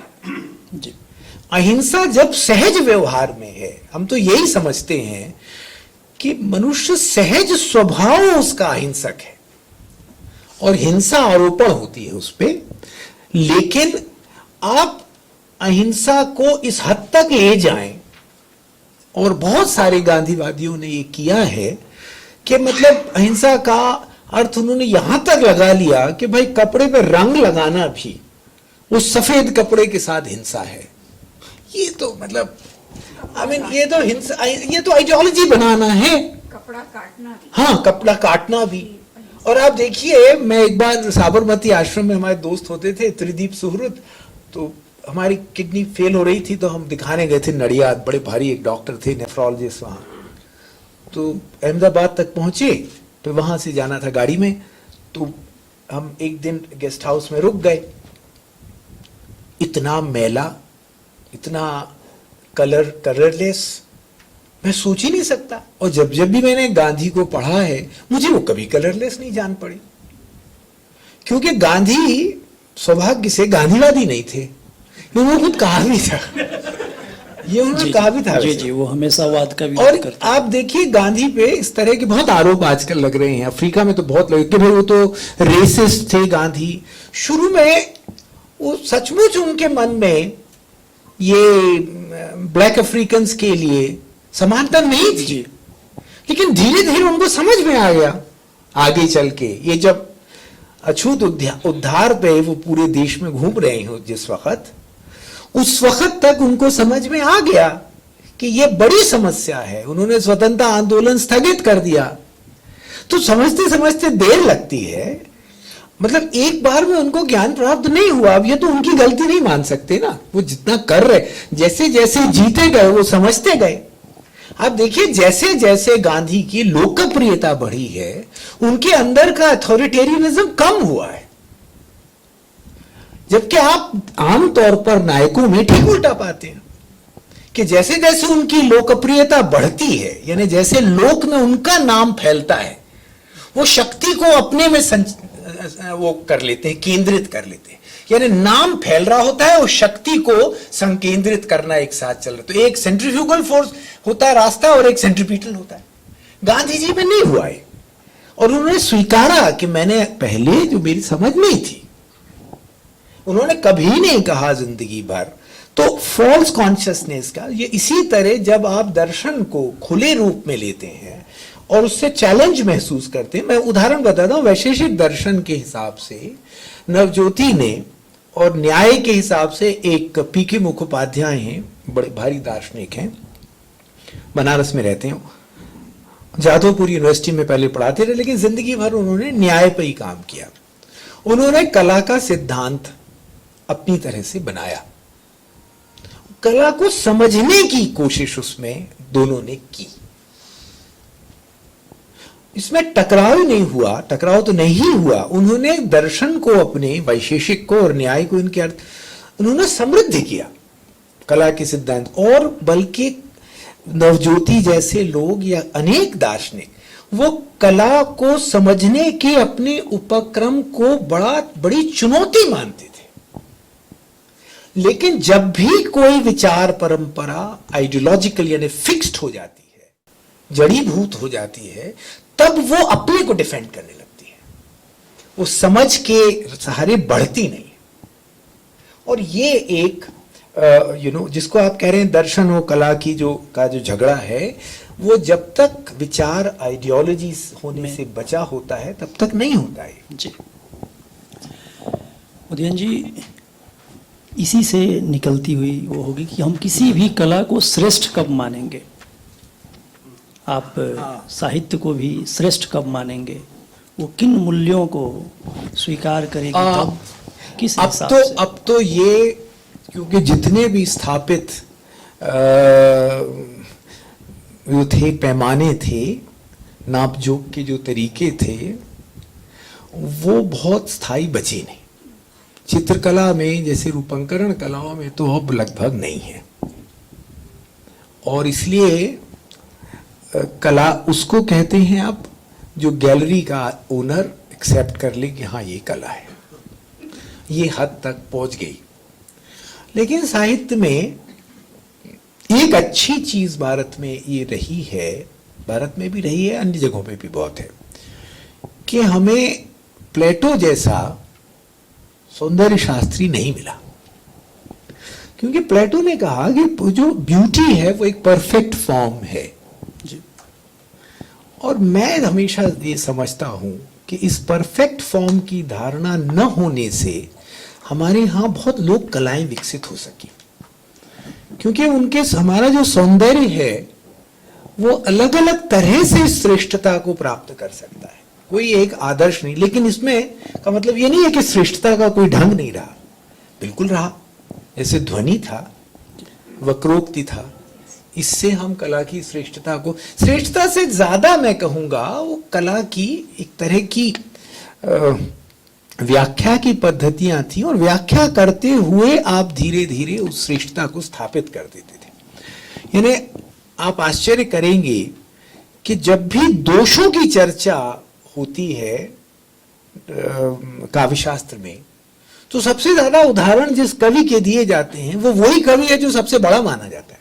कालिदास के होते, क्षेमेंद्र ने तो हद कर दी। क्षेमेंद्र ने काव्य दोषों के उदाहरण जितने दिए वो अपनी कविताओं से दिए। इसका मतलब है, इसमें इंगित है एक, और इंगित ये है कि काव्य दोष कविता में हुआ करते हैं। जरूरी नहीं है कि काव्य दोष हटाने से काव्य श्रेष्ठ हो जाए। कुछ दोष ऐसे होते हैं जो कविता में अलंकरण का काम कर सकते हैं, लेकिन क्लासिफिकेशन के लिए उन्होंने बताया कि आम तौर पर यह जो व्यवहार है, ये हम इस व्यवहार को दोष मानते हैं, लेकिन इससे लोक कलाओं में, अन्य कलाओं में इनका प्रयोग होना बंद नहीं हुआ। क्यों? क्योंकि हमारे यहाँ सौंदर्य का सर्व स्वीकृत या एनफोर्स्ड कोई एक मॉडल नहीं रहा है। जो बाद में आइडियोलॉजीज के जब चक्र में हम फंसे तो हो गया कि भाई सामाजिक सरोकार नहीं है अगर आपके काव्य में। आपको पता है, आप स्वयं हिंदी के विराट उसमें सरोवर में रहते हैं, तो उसमें यह है कि भाई आपका सरोवर, अगर आप नहीं है सामाजिक सरोकार तो आप तो पहली बात तो कवि नहीं है, और किसी तरह से हो हवा गए कवि तो बुरे कवि हैं। क्योंकि सवाल यह है कि आपकी कविता में समाज कितना आता है। अब वो बड़ा मुश्किल था, युवा कवि जो आते हैं वो बेचारे अपनी कविता में समाज लाने में लगे रहते हैं, तो अलग अलग लोगों पे कविताएं उनको लिखना पड़ती हैं, इसके खिलाफ लिखो, उसके खिलाफ लिखो। वो बेचारा अपने मन की, क्या मेरी बात मेरे मन में ही रही, वो कह ही नहीं पाता जिंदगी भर। और लव पोएम लिखना डेकेडेंट है। तो ये आइडियोलॉजी, लेकिन अगर हमारे यहाँ यूरोप की तरह का भी मोटे किस्म का जो खुला हुआ एक हद तक मार्क्सिज्म होता तो हमें इतनी दुर्गति हमारी नहीं हुई होती। और अब हमको उसका ठीक उल्टा रूप नजर आ रहा है कि आप उल्टा, ये अगर आप ये हैं, अगर आप मान लीजिए सवाल उठा रहे हैं, अगर आप एक विशिष्ट सौंदर्य अपने ढंग से कुछ कर रहे हैं, तो आप जो एक इमेजिन्ड किस्म की, कंस्ट्रक्टेड किस्म की ट्रेडिशन है, उसके साथ गड़बड़ कर रहे हैं। हालांकि वो सौभाग्य से वो अभी साहित्य वगैरह पे नजर कम है, तो साहित्यकारों को थोड़ी छूट अभी है, और वो अच्छा है कि उनको नहीं लगता कि साहित्य इतना प्रभावित उन्हें कर सकता है। तो लेकिन ये बात बिल्कुल है कि जैसे ही आप उसको आइडियोलॉजी बना लेंगे तो वो फिर कलाओं के लिए मुश्किल होती, क्योंकि कला ऐसे, साहित्य जो है कला ऐसे बंद उसमें जहां सारी चीजें नियंत्रित हो रही हों, उसको मुश्किल होती है। आपने कहा कि लोक कलाएं हमारे यहाँ विकसित हुई क्योंकि दर्शन आइडियोलॉजी के तौर पर नहीं था, ये अच्छा है। तो जब हम लोक कलाओं को, या हमारे यहाँ की जो मार्गी परंपराएं थी, उसको भी स्टैंडर्ड जो आपने लिखा भी है बनाने की प्रक्रिया में, वो खोखली होती गई। और आपने इसको संगीत के हवाले से लिखा है कि संगीत गाने वाले तो धनवान होते गए और संगीत विपन्न हो गई। इसको जरा समझाइए। संगीत का हम लोग जो, जिनको हम शास्त्रीय कलाएं कहते हैं, हमने उसका बहुत अच्छे से विश्लेषण करना नहीं सीखा। हमको ज्यादातर को संगीत की शिक्षा नहीं है, तो संगीतकारों को चाहिए था कि वो अपने श्रोताओं को शिक्षित करते। अभी हाल में हमारे यहाँ भोपाल में एक ध्रुपदीय हैं, आशीष सांकृत्यायन हैं, उनका नाम रहीम फहीमुद्दीन डागर साहब और फरीदुद्दीन साहब के वो शागिर्द हैं। उन्होंने ध्रुपद पे इतना सुंदर व्याख्यान दिया और उन्होंने समझाने की कोशिश की। बाकी सारे जो आजकल लोकप्रिय ध्रुपदीय हैं, आप उनको सुने तो वो सिर्फ इतना कहते हैं कि भाई ये तो प्राचीनतम है, ये तो 2000 साल से चला आ रहा है। ये बिल्कुल झूठ बात है। 2000 साल से बिल्कुल नहीं चला आ रहा है ध्रुपद। 16वीं शताब्दी में मानसिंह तोमर साहब के दरबार में वो पहली बार ध्रुपदीय और ये आए, और ये ब्रज भाषा में जो उच्चारण था उससे उत्पन्न हुआ है ये संगीत। और ध्रुपद का बहुत गहरा ताल्लुक ब्रज के इनंसिएशन से है। संगीत का ताल्लुक जिस भाषा में वो बनता है उस भाषा से बड़ा गहरा बनता है। तो अब ये आप शिक्षित करने की जगह उसके सहृदय के अज्ञान का अगर लाभ लेना शुरू करते हैं तो आपके संगीत को गिरने से कोई नहीं रोक सकता। इससे हुआ क्या है कि हमने विदेशों में एक आर्केक चीज की तरह अपने संगीत का विनिमय बहुत कर लिया और संगीत विपन्न हो गया, क्योंकि हमें जरूरत यह थी कि हम लोगों को शिक्षित करते इस दिशा में कि भाई ध्रुपद जो, यानी ये ध्रुपद कैसे भातखंडे के बताए स्केल से, थाट व्यवस्था से अलग है, कैसे ये मूर्छनाओं से पैदा होता है, कैसे इसमें सूक्ष्म से सूक्ष्मतम स्वरों का उपयोग किस तरह बनता है, ये जब अगर हम लोगों को बताया होता तो वो सुनने पर ध्यान देते, और वो धीरे धीरे हुआ नहीं। फिर दूसरा, मांग के आधार पर संगीत फिक्स होता चला गया है। तो संगीत कमोडिफिकेशन का अर्थ ये नहीं होता कि कोई एक अच्छी किताब एक बड़े बुक स्टोर में बिक रही हो। संगीत जो भी कला का कमोडिफिकेशन होता है, बाजारूकरण जो, वो उसके भीतर होता है, और भीतर ऐसे होता है कि उसका जो अंदर खुला हुआ स्पेस होता है अर्थ की, जिसमें पॉलीवैलेंसी होती है, बहुआर्थिकता होती, अर्थवित्वत्ता होती है, वो सिमटना शुरू कर देती है। आप उसको कम से कम अर्थों में बांधने लगते हैं ताकि उसकी खपत अधिक से अधिक हो। ये संगीत में भी धीरे धीरे लोग इसको पसंद नहीं करेंगे, बल्कि एक अभी हाल में मेरे ख्याल से मैंने पढ़ा कि उस्ताद अमजद अली खान ने कहा कि भाई हम इसलिए अब विस्तार नहीं करते क्योंकि हम अलाप वगैरह लेते हैं तो लोग ऊब जाते हैं। तो इस पे फिर एक कलाकार में और एक मदारी में फर्क तो कम ही हो गया। मतलब मुझे इसकी क्या चिंता। आप आए, मुझे सुनने में बहुत आभारी हूं अंदर से, लेकिन मान लो आपको अच्छा ना भी लगे तो मैं उसका क्या करूं, मैं तो यही लिख सकता हूं। तो अगर मुझे आपकी पसंद के लिए ही लिखना होता तो कोई मैं बेवकूफ थोड़ी ना हूं जो कविताएं लिखता, मैं सीरियल लिखता टेलीविजन के। और मतलब फिर किसी सरकारी जहाज में या प्राइवेट जहाज में बैठने की जगह मैं अपने पर्सनल जहाज से आता। तो ये जो कलाओं के लिए आपको भी हाथ बढ़ाना पड़ता है ना साहित्य में, लेकिन जब आप उस संकोच कर रहे हाथ को नकार समझना शुरू कर देते हैं तो ऑलरेडी आपकी कला अंदर से कमोडिफाई होना शुरू हो गई, जो हमारे बहुत सारे लोगों के साथ दुर्भाग्य से हो गया कि वो क्या लिखें। यानी हिंदी के बड़े भारी लेखक थे मनोश्याम जोशी, वो तो अगर आपने कुछ ऐसी कोई बात लिखी है जो देर से समझ में आ रही है तो उसका मजाक बनाते थे। मतलब आप तो जानते ही नहीं है अपने समय को। समय को जानने का अर्थ है कि जो लोग दूसरे हैं, क्योंकि आप तो समय से बाहर ही रह रहे हैं उनके हिसाब से, आपका काम है कि you cater to the needs of other. इससे ज्यादा साहित्य का अवमूल्यन नहीं और क्या हो सकता है। और वो स्वयं बहुत अच्छे लेखक थे, इससे उनके लेखन पे मैं बिल्कुल प्रकाश नहीं डाल रहा हूं। हर लेखक की तरह उन्होंने कुछ श्रेष्ठ और कुछ खराब लिखा है, लेकिन उनका जो साहित्य को देखने का ढंग था वो तो बहुत ही भयानक था। ये कि आपकी चीज किसी को समझ में नहीं आती, अरे तो भाई लोगों से भी तो कुछ कहिए। सारा दोष आइंस्टाइन कितने लोगों को समझ में आता है, तो आप क्या थ्योरी ऑफ रिलेटिविटी को सिंपल करने का आग्रह करेंगे? हम अब इन्वेंशन कर रहे हैं लिखते वक्त, हम कुछ चीज खोज रहे हैं। आप उस सफर में शामिल हो सकते हैं, बहुत अच्छी बात है।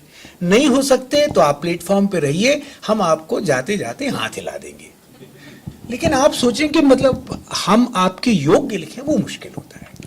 उदयन जी, अब साहित्य के भीतर ही कंपार्टमेंट जैसा बन गया है। कुछ कहानी समझने वाले लोग हैं, कुछ कविता समझने वाले, कुछ उपन्यास समझने वाले, कुछ अलग अलग विधाओं को समझने वाले। बाकी कलाओं की बात करें तो और भी ऐसे लोगों की संख्या अल्प है, कम है, जो सारी विधाओं को समझ सकें या बता सकें। आप चूँकि बहुत सारी विधाओं के बीच आवाजाही करते हैं, तो ये विधाएं कैसे एक दूसरे में जुड़ी हुई हैं। बहुत सारे हम लोग जानते हैं कि चित्रकला के जरिए कई आंदोलन की शुरुआत हुई जो बाद में साहित्य में आया। तो ये विधाएं आपस में बातचीत करती थी पहले, अब धीरे धीरे इनके बीच में भी जो सोता था, जो एक दूसरे से बहत जाता था यहाँ से वहाँ, वो पुल बन गया और रोक दिया गया, उनके बीच एक बैराज की तरह कुछ बना दिया गया। ये कैसे इसको देखा जाए, कैसे समझा जाए, इसका क्या असर हो रहा है अलग अलग विधाओं पर? हाँ, ये असर तो खैर सीधा है कि भाई ज्यादातर संगीतकारों को पता ही नहीं होता है कि अच्छे कवि कौन से हैं उनके देश के, उनकी भाषा के। अच्छे कवियों को ये पता नहीं होता है कि उस इलाके के श्रेष्ठ गायक कौन से हैं। ये नर्तकियों को ये पता नहीं होता है कि अच्छे कवि क्या हैं, और अगर पता होता है तो उनको गहराई से पढ़ने का कोई प्रश्न नहीं उठता है। हम ऐसा समझे कि, और ये हमने मनी कॉल में भी देखा, निर्मल जी में भी देखा, कि इनके लिए सारी कलाएं इनकी अपनी कला का अभ्यास करने के लिए अनिवार्य थी। और हम तो यही समझते हैं कि एक कला में, साहित्य में काम करने के लिए भी आपको सभी कलाओं में की समझ आपकी गहरी होनी चाहिए। मैं जो भी अन्य कलाओं में समझ अपनी कोशिश की, जितनी भी छोटी मोटी, वो सिर्फ कविता लिखने के प्रयास में की। मैं बिल्कुल समझता हूं ये कि आप आज बिना सिनेमा को समझे उपन्यास नहीं लिख सकते। आप ये नहीं कि आप सिनेमा की नकल करेंगे, लेकिन जो सिनेमैटिकली संभव है उसको लिखने का कोई अर्थ नहीं होता है, क्योंकि एक नया फॉर्म आ गया है दुनिया में। और रहा ये कि संगीत, तो भरत ने एक बड़ी सुंदर बात कही थी कि जो नाटक है उसकी शैया होता है संगीत।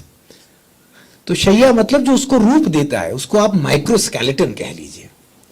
तो ऐसी कोई कला नहीं है जिसमें संगीत नहीं है। इस तरह भाषा के विषय में आप जानती हैं कि भाषा दो चीजें करती है। एक तो भाषा नृत्य करती है, यानी शब्दों का ऐसा आप खेल करते हैं कविता में कि जो खेल है वो लगभग नृत्य जैसा है। और दूसरा वो रिप्रेजेंटेटिव होती है, कुछ डिस्क्राइब करती है। ये दोनों तत्व होते हैं उसमें भाषा में। तो संगीत और भाषा और नृत्य जुड़ गए, आपको वो मालूम होना चाहिए, समझते हैं आप उसको। बल्कि वो जो कहानी है आप सबको पता होगी, विष्णु धर्मोत्तर पुराण की एक बड़ी प्रसिद्ध कहानी है कि भाई ये एक राजा थे, उन्होंने उनसे पूछा किसी ने कि आपको, उन्होंने एक मंदिर बनाया, तो उन्होंने अपने जो गुरु थे उनसे पूछा कि भाई हमको आप मंदिर में बनाया है तो देव प्रतिमा बनाते हैं कैसे, यानी स्कल्पचर बनाने की शिक्षा दीजिए। तो उन्होंने कहा हाँ जरूर देंगे, लेकिन इसके पहले तुम चित्र सीखो बनाना। तो थोड़े राजा धैर्यवान थे, तो उन्होंने कहा अच्छा ठीक है, चित्र बनाना के पहले उपदेश के लिए वो चित्र बनाना भी हम तुमको सिखाएंगे, लेकिन इसके पहले तुमको नृत्य मालूम होना चाहिए, नृत्य क्या होता है। तो उनका अच्छा ठीक है। नृत्य का तो इसका एक बड़ा गहरा संबंध है, क्योंकि हमारे जो चित्र हैं भारत के, उनका जो मॉडल है आकृति वो डांसिंग फिगर है, जबकि ग्रीक परंपराओं में एथलीट है। तो फिर उनका अच्छा ठीक है, तो आप हमको नृत्य बताइए, नृत्य बताइए। तो उन्होंने कहा भाई नृत्य के पहले तुमको वाद्य संगीत सीखना पड़ेगा। तो उनका ठीक है, वाद्य संगीत सिखाइए। और ये लोगों का अनुभव है। हमारी पत्नी डांसर है अल्पना, वो हमेशा कहती है कि कोई संगीत बज रहा होता है तो अपने आप डांस की इच्छा होती है। तो नृत्य जो है उन्होंने कहा भाई वाद्य संगीत सिखाइए। तो उनका वाद्य संगीत से कहले उसके लिए गान सीखना जरूरी है। तो उनका ठीक है, गान सिखाइए। उन्होंने कहा उसके लिए तुमको व्याकरण सीखना पड़ेगा। अब अगर आप याद करिए, जो विष्णु धर्मोत्तर पुराण में नहीं कहा है कि शिव के डमरू से व्याकरण पैदा हुई, तो ये सर्कल पूरा हो गया। एक से दूसरा, दूसरे से तीसरा, ये ऐसा एक चक्र चल रहा है। तो हर कला में हर एक कला है। तो आपकी शिक्षा, कवि शिक्षा जो है, और ये हमारे एक पुराना शब्द है, कवि शिक्षा में सभी चीजें आती थी। आप इनको संत कवियों को देख लीजिए, इनके बराबर गुरुग्रंथ साहब में रागों के नाम लिखे रहते हैं। सुर के यहाँ भी, हाँ, सुर के यहाँ नाम लिखे रहते हैं रागों के। और तो इसका अगर आप उनकी कविता सुर की पढ़ें, आप तो खैर हिंदी के विद्वान हैं, तो उसमें नृत्य है मौजूद। तो और उसमें चित्र भी बनते हैं वो सब। तो उनका ज्ञान उस तरह का होता है। ये कवि शिक्षा थी, उसे भारत में ही नहीं थी, हर एक जगह होती थी। अब कवि शिक्षा में दो चीज सीखना पड़ती है। पहले तो अच्छे से आइडियोलॉजी आना चाहिए कि लिखना क्या है, और दूसरा लिखने की कुछ जुगत आना चाहिए। ये चूंकि मैंने मणि को देखा कि वो नृत्य पे भी इतने गंभीरता से बात करते, ध्रुपद के तो खुद बड़े भारी शिक्षक थे। मैंने इतना सुंदर उनको वीणा बजाते और गाना गाते सुना, मैं तो खुद सीखा उनसे कई वर्ष। तो सिनेमा की व्यक्ति, साहित्य में इतनी रुचि लेते, नृत्य जानने वाले, संगीत का इतना गहरा ज्ञान, तो इस सब का असर हुआ होगा। और फिर मैंने एक बहुत महान घटना देखी भोपाल में होती हुई, कि एक संगीत की परंपरा के आदिवासी जनगढ़ सिंह श्याम, ये संगीत की परंपरा से आया हुआ लड़का महान चित्रकार बन गया। तो रूस में एक, इस पर मैं पेपर पढ़ने गया था, तो जो भारत के एम्बेसडर थे, जो भारत को वहां प्रतिनिधित्व कर रहे थे, वो बीच सेमिनार में खड़े होकर मुझसे बोले ये कैसे हो सकता है, पेंटिंग की तो शिक्षा हमको लेनी पड़ेगी। तो मैंने कहा नहीं, तमाम कलाओं में एक दूसरे की शिक्षा निहित भी होती है। तो वो कह रहे नहीं ये तो हो नहीं सकता। मैंने कहा नहीं, ये हो गया है, अब अपना इंतजार नहीं कर रहा है। समझना हमें सिर्फ इतना है कि ये हुआ कैसे है, और वो महान चित्रकार माना जाता है दुनिया में। 100 मैजिशियंस ऑफ द वर्ल्ड, एक एग्जीबिशन लगी पेरिस में, उसमें भारत से एक चित्रकार था सिर्फ, और वो थे जनगढ़ सिंह श्याम। और ये संगीत की परंपरा से आए हैं। तो ये जो रूपांतरण है ये सिर्फ सिद्धांत भर नहीं है, ये होता रहा है। और सबसे नया भोपाल शहर में भारत भवन में घटी है ये घटना, जिसके विषय में एक मुख्यमंत्री जी ने कहा था कि ये क्या आदिवासियों वगैरह को सब इकट्ठा कर रखा है, यहां तो रामायण का मंदिर वो बनना चाहिए मेला। उनको पता नहीं था बनाते कैसे हैं, लेकिन बनाना वही था। और जनगढ़ सिंह जैसी घटना 20वीं शती में ऐसी घटना लगभग नहीं हुई है। Is one of the greatest event in the art. और उसकी पूरी परंपरा है। उस परंपरा में कम से कम 10 बड़े अच्छे चित्रकार हैं, बड़े चित्रकार हैं, जिनकी अंतरराष्ट्रीय ख्याति भी है। तो ये रूपांतरण एक कला का दूसरे में होता रहता है। आपकी मैंने सुशील शुक्ल जी से आपकी दोस्ती है और आपकी रचनाएं छपती रहती हैं चकमक और एकतारा में, तो वो बाल साहित्य के ऊपर थोड़ा सा अगर आप एक संक्षेप में आपको बता दूं, मैं बाल साहित्य को अलग से नहीं मानता। मैंने ये बहुत बार कहा भी है, उसमें बाल शब्द जबरदस्ती लगा है। बाल साहित्य भी आप एक किसी किताब को बाल साहित्य की तरह भी पढ़ सकते हैं और उसी कृति को किसी गहरी समझ के साथ भी। आप सिंपल उसको एंडरसन की कहानियां पढ़िए, तो आप जब बचपन में उसको पढ़ते हैं तो बाल साहित्य है, जब बड़े होके पढ़ते हैं तो वो बड़ों का साहित्य है। गुलिवर ट्रेवल्स है। तो ये ऐसी बहुत सारी रचनाएं, जो अच्छा बाल साहित्य है वो सर्वकालिक, मतलब सारी वय के लिए ठीक है। और ये लोग, जैसे इन्होंने बताया ना कंपार्टमेंटलाइजेशन होने से, तो वो उन्होंने ही, सुशील ने वो स्वयं एक सेमिनार किया था, उसमें हमने यही कहा था कि बाल साहित्य कोई अलग से ऐसी कोटि जो है वो बहुत बाद की है। हमने जो कैटेगराइज अलग अलग कर रखा है। पहले तो देखिए ऐसा तो होता नहीं था। लोक कथाएं जो लोग पढ़ते थे, सुनाते थे, सभी लोग एक साथ सुनते पढ़ते थे। कई वय के लोग साथ में। आज जैसे कव्वाली में देखिए तो बहुत छोटा बच्चा भी बैठा रहता है, नुसरत फतेह अली खान भी बैठे रहते हैं, तो वो कव्वाली सब अपने अपने तरह से समझते हैं। तो इसके लिए वो बाल संगीत है और उनके लिए वो बड़ी भारी कव्वाली है।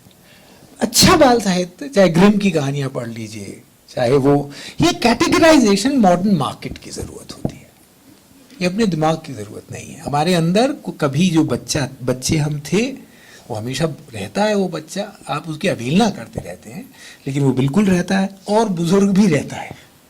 तो बच्चे को अगर आप मतलब छोटा बच्चा है और आप उसको मान लीजिए टॉल्स्टॉय कहानी अच्छे से पढ़ के सुना दें, तो वो अपनी तरह से समझ ही लेगा। अच्छा, फाइनल समझ किसी भी टेक्स्ट की क्या होती है किसको पता है?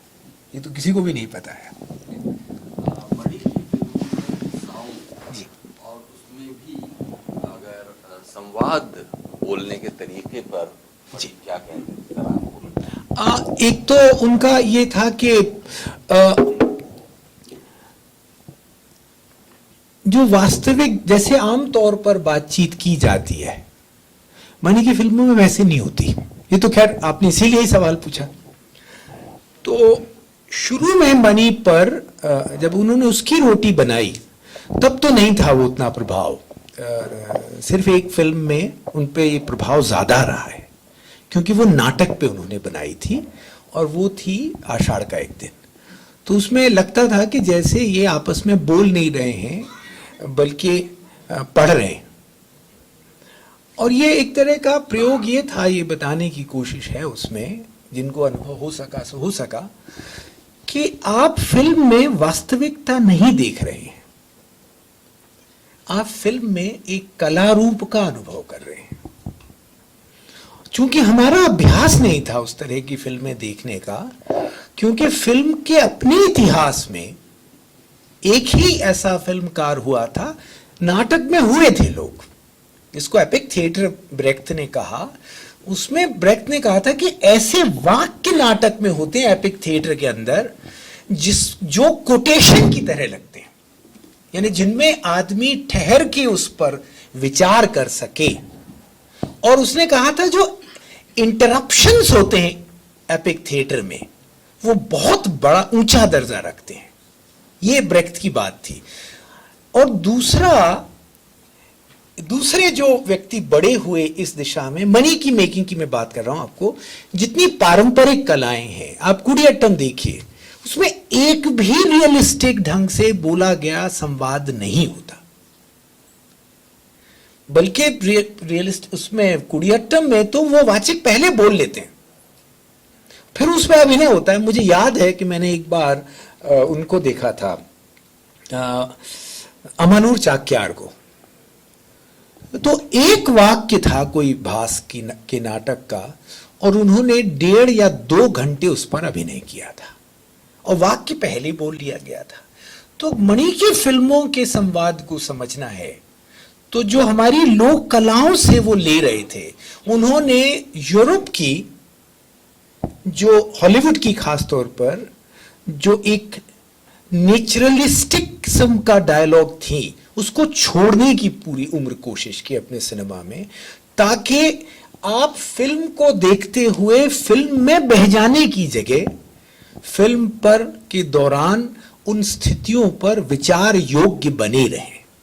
जो अटेम्प्ट एपिक थिएटर में या जो अटेम्प्ट मार्गी रंगकर्म में भारत में होता है या जो ब्रेख्त के साथ वहां शुरू हुआ, जो वो चीन से सीख के आए थे, वो मणि की फिल्मों में उन्होंने अपनी तरह से करने की कोशिश की थी। उसकी रोटी में तो लगभग आप अगर देखें उस तो बढ़त का, जिसको मैं मनोधर्म कह रहा था, उपज, तो कमाल का उदाहरण है। और उसका एक उनका चुटकुला ये चलता है कि मणि के एक दोस्त और दोस्त की पत्नी, वो पत्नी उनको पतिदेव को अपने मणि की फिल्म उसकी रोटी देख के आई, जो उनकी पहली फिल्म थी, आपको याद होगा। तो फिल्म देख के जब आई तो उनको कहानी सुनाने लगी कि इसमें क्या हुआ कि एक औरत है जो एक पेड़ के नीचे खड़ी होकर इंतजार करती रहती है। तो कहने हमारे पति ने उनसे कहा कि नहीं बस तुम मुझे कहानी मत सुनाओ, मैं फिल्म जाके देखूंगा। तो जब उन्होंने घटना सुनाई मणि को, तो मणि ने कहा कि नहीं लेकिन कहानी तो पूरी सुना दी। तो एक्चुअली इस चुटकुले में एक खास बात है कि पूरी फिल्म में प्रतीक्षा पर का जो भाव है उसको अलग अलग कोण से वो देख रहे हैं एंड उसके गहरे से गहरे उतर रहे हैं कि चीज क्या है। तो film as a reflective form, एक विचार का, एक चिंतन का, प्रश्न का करने का, ये रिफ्लेक्टिव फॉर्म का जो हिंदुस्तान में कम फिल्मकार, कम कलाकार हुए हैं, जबकि हमारे जितने मार्गी कलाएं हैं जिनको आप इन्वेंटिव आर्ट कहते हैं, कुडियाट्टम है वगैरह, इन सब में आप देखिए तो इनमें विचार करने की गुंजाइश बहुत होती है। आप उसमें विचार कर, आप रस में भी डूबते हैं, विचार भी कर सकते हैं। ये मणि, क्योंकि मणि की कलाओं को आपको पारंपरिक परफॉर्मिंग आर्ट्स को रख के देखना पड़ेगा, जिसमें वो जो मेलोड्रामा है उसको हटा देते हैं। नहीं तो हमारी फिल्मों में मेलोड्रामा, बल्कि आप शाहरुख खान की पहचान ही इस तरह से है कि वो कैसे नायिका के सामने अपने हाथ पसारते हैं, ये मेलोड्रामा है। मतलब in short it's a bad acting. क्यों? क्योंकि फिल्म की जो इमेज होती है वो रियल इमेज होती है। यानी नाटक में आप हाथ पांव चला के दृश्य पैदा करते हैं, फिल्म में उसकी जरूरत नहीं है। आपने कैमरा लगाया और वो नदी बह रही है, तो आप नदी का जब अभिनय करते हैं तो वो सचमुच वाली नदी मर जाती है। तो ये प्रयास वो करते रहे जीवन भर, और इसको जाहिर समझने में इसलिए देर लगी क्योंकि हमारे सबसे बड़े पुरोधा सिनेमा के सत्यजीत रे, वो हॉलीवुड से बेनतहा प्रभावित थे। सत्यजीत रे ने हॉलीवुड के असर में बहुत काम किया और बहुत अच्छा काम किया, ऐसा नहीं कह सकते कि वो, बल्कि हॉलीवुड को इसलिए ये, जबकि मणि वगैरह ने बिल्कुल नए तरह से बनाने की कोशिश की और उनको इन परंपराओं से जोड़ा, और एक तरह से इनकी वाइटैलिटी नए फॉर्म्स के लिए भी है, ये साबित भी किया। लेकिन परेशानी ये है कि चूंकि हमारा उन कलाओं से संपर्क नहीं है बहुत, तो हमें वो अटपटे लगते हैं। लेकिन अगर आप इन सब कलाओं से थोड़ा संबंध है संगीत से, तो आप मणि की फिल्मों पे सबसे ज्यादा अगर कोई चीज उनके अंतःकरण में है तो वो संगीत है। लोग ब्रेसों ब्रेसों करते रहे, ब्रेसों नहीं है, ब्रेसों वैसी फिल्में नहीं बनाती, ब्रेसों बहुत फास्ट एडिट करते हैं क्योंकि वो कंस्ट्रक्टिविस्ट हैं। मणि नहीं है, मणि उपज वाले आदमी है। तो वो एक शॉट चल रहा है तो चल ही रहा है। उसमें एक जोक होता था कि मणि की दुविधा में वो मक्खी आके जो बैठी है वो उड़ ही नहीं रही है। तो ये मतलब लोग तो हंसी में कहते थे, क्यों? हंसी का संदर्भ क्या है? वो रियलिस्टिक सिनेमा में कि काट दो फट से, दूसरा शॉट ले आओ जो सुंदर लगे। जी, पैजन के रिगार्डिंग में आपने एक वाक्य बोला था जिसमें था कि गायन में गायक की कल्पना की सीमा क्या है, आपने उसकी जी जी जी। तो मैं वो समझना चाहती हूँ कि क्या उसकी सीमा क्या है। अरे गायन ऐसा होता है गायन में, हमारे बड़े उस्ताद जो थे जिया मोहिद्दीन साहब, वो कहते थे इतना सा गुरु चाहिए, इतना सा रियाज और इतनी बड़ी कल्पना। मुख्य रूप से गायन अभ्यास से नहीं होता, कल्पना से होता है। तो गायक की एक राग के संदर्भ में जब कल्पना चुक जाती है तो गाना बंद कर देता है, लेकिन न चुके। अब एक उदाहरण बताता हूं, ये हमारी डागर परंपरा में है। जियाउद्दीन साहब थे, वो लाहौर में गा रहे थे। तो यमन में, एक जानते हैं, यमन में ऋषभ का बहुत इस्तेमाल नहीं होता, मतलब आप भी जानते हैं, उसको छूते हुए निकल जाते हैं। वो 1.5 घंटे तक ऋषभ की बढ़त करते रहे और करके उन्होंने छोड़ दिया, क्योंकि कितने घंटे गाएं? पहले ऋषभ की करेंगे, फिर वो गंधार पे आएंगे, फिर वो मध्यम की करेंगे, फिर वो पंचम पे जाएंगे, फिर धैवत पे जाएंगे, तो मतलब वो 100 घंटे गाना पड़ेगा। तो उन्होंने सिर्फ एक की, वो बड़े गुलाम अली खां उस महफिल में बैठे थे, उन्होंने जाके जियाउद्दीन साहब से गंडा बनवा लिया, क्योंकि देखा ही नहीं था कभी। क्यों? क्योंकि वो ऋषभ पे इतनी कल्पना कर पाए। ये रेपिटेशन नहीं होता, ये नई नई उद्भावनाएं होती, नए नए छंद पैदा किए जाए, नए नए तरह से आप काटते हैं उसको, तो फिर वो बढ़त होती रहती। कविता को भी अगर आप बहुत ध्यान से देखें, उसका क्रिटिक करने की जगह कि अरे गद्य में कविता, क्या कविता होती है, अगर आप देखें कि वो काट कैसे रहा है कवि, वो नई नई उद्भावनाएं कर रहा है उसके अंदर। उसको पढ़ने सीख जाएंगे हम जब, तब हम बहुत उच्च कोटि का, क्योंकि आधुनिक कविता बहुत बड़ा आविष्कार है, ये कोई छोटी मोटी बात नहीं, हवा में खड़ा करते हैं। जैसे वो बड़े उस्ताद कहते थे ना कि राग क्या है? हवा में गांठ है। सारी आधुनिक कविता वही है। हम तो बिना सहारा लिए खड़े हो जाते हैं, हमें कोई छंद का पूर्व उपलब्ध छंद का सहारा नहीं। लेकिन छंद नहीं है ये कोई नहीं कह सकता, क्योंकि आप दूसरी तरह से पढ़िए कविताओं को, वो मर जाएगी कविता। राग में क्या होता है कि जब उसकी गायक की कल्पना चुक जाती है तो वहां आके वो फिर उसको, और आजकल तो फॉर्मेट में होता है संगीत, तो वो तो दुर्भाग्य है कि पहले शुरू में करेंगे तो आलाप करेंगे, फिर वो जोड़ पे आ जाएंगे, फिर झाले पे आके, और फिर वो बंदिश वगैरह गा गू के खत्म कर दिया। ऐसा हमेशा से नहीं होता था। पहले आलापचारी हो रही तो आलापचारी हो रही है और देर तक चलती थी, और आलाप में ही बंद कर देते थे लोग। आखिरी बोलिए अब आप मॉडरेट करने की जगह वायलेट कर रहे हैं। Hello, good evening sir.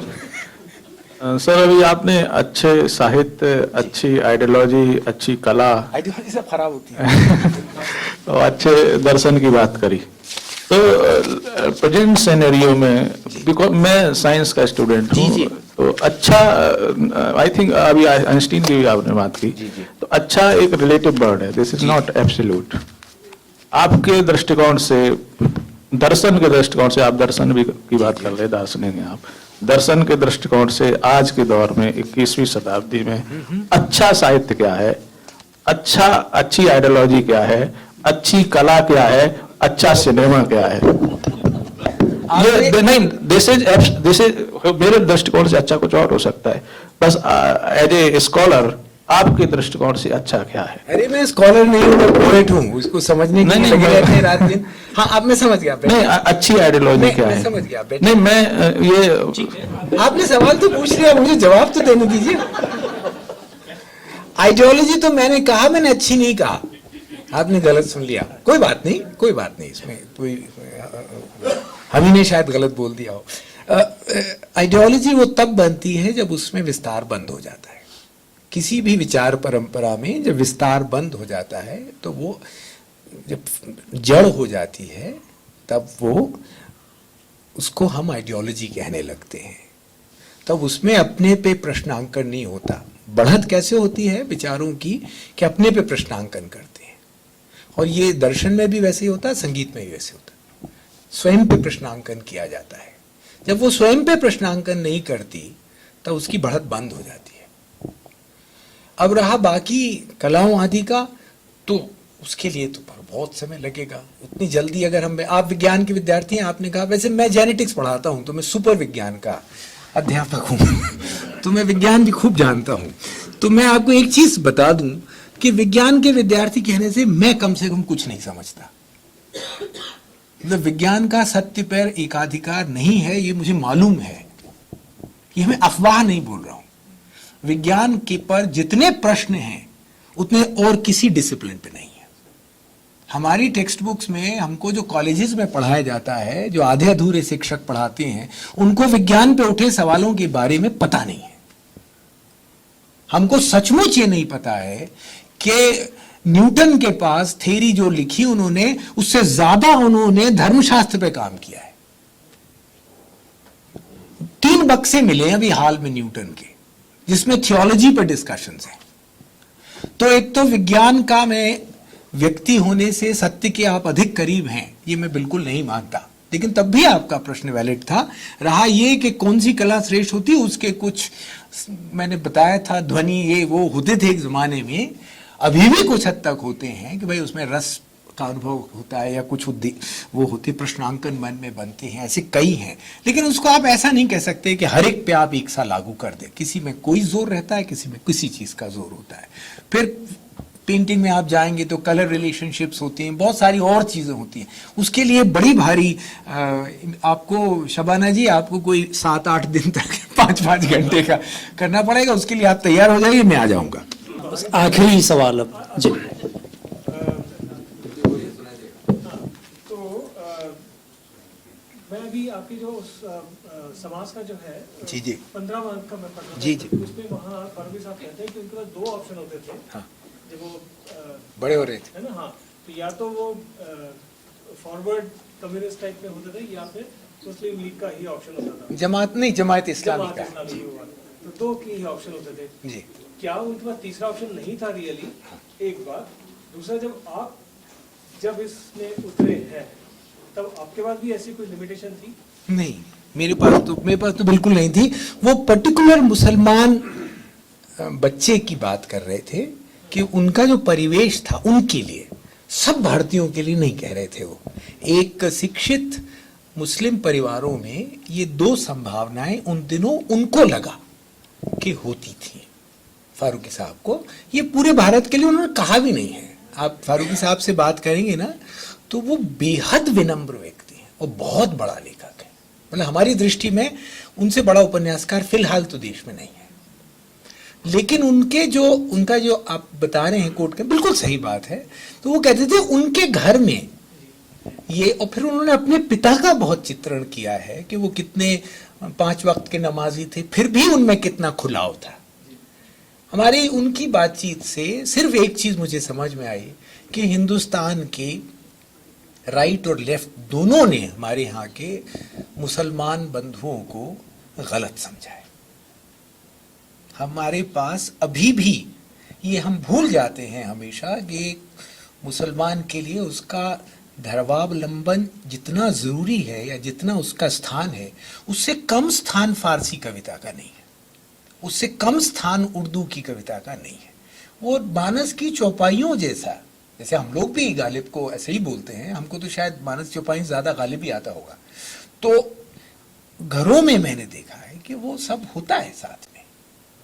तो ये जो स्टीरियोटाइपिंग हम करते हैं, जो हमने बहुत जल्दी शुरू कर दी, बल्कि 90 साल से चल रही है, सिर्फ गांधी जी और बाकी आंदोलन उसमें विरोध करते थे, इसका बहुत, जैसे हिंदुओं की स्टीरियोटाइपिंग हुई है ना, तो वो उसके कारण, लेकिन वो जो कह रहे हैं वो तो उनकी सचमुच की स्थिति है कि उन दिनों एक पढ़े लिखे परिवार में ये मुश्किलें होती थी। उन्होंने दोनों रास्तों में से कोई नहीं लिया। अब उसमें है ही कि वो लेखक बन गए। धन्यवाद। बहुत बहुत शुक्रिया उदयन वाजपेयी जी।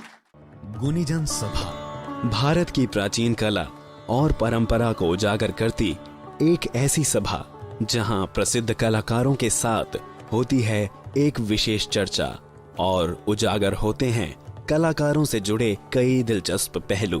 इसके प्रस्तुतकर्ता हैं उस्ताद Imamuddin Khan, Dagar Indian music art and culture society और द डागर आर्काइव्स जयपुर। गुणीजन सभा का सदस्य बनने के लिए या और ज्यादा जानकारी के लिए संपर्क करें शबाना डागर 99 29 87 86 04।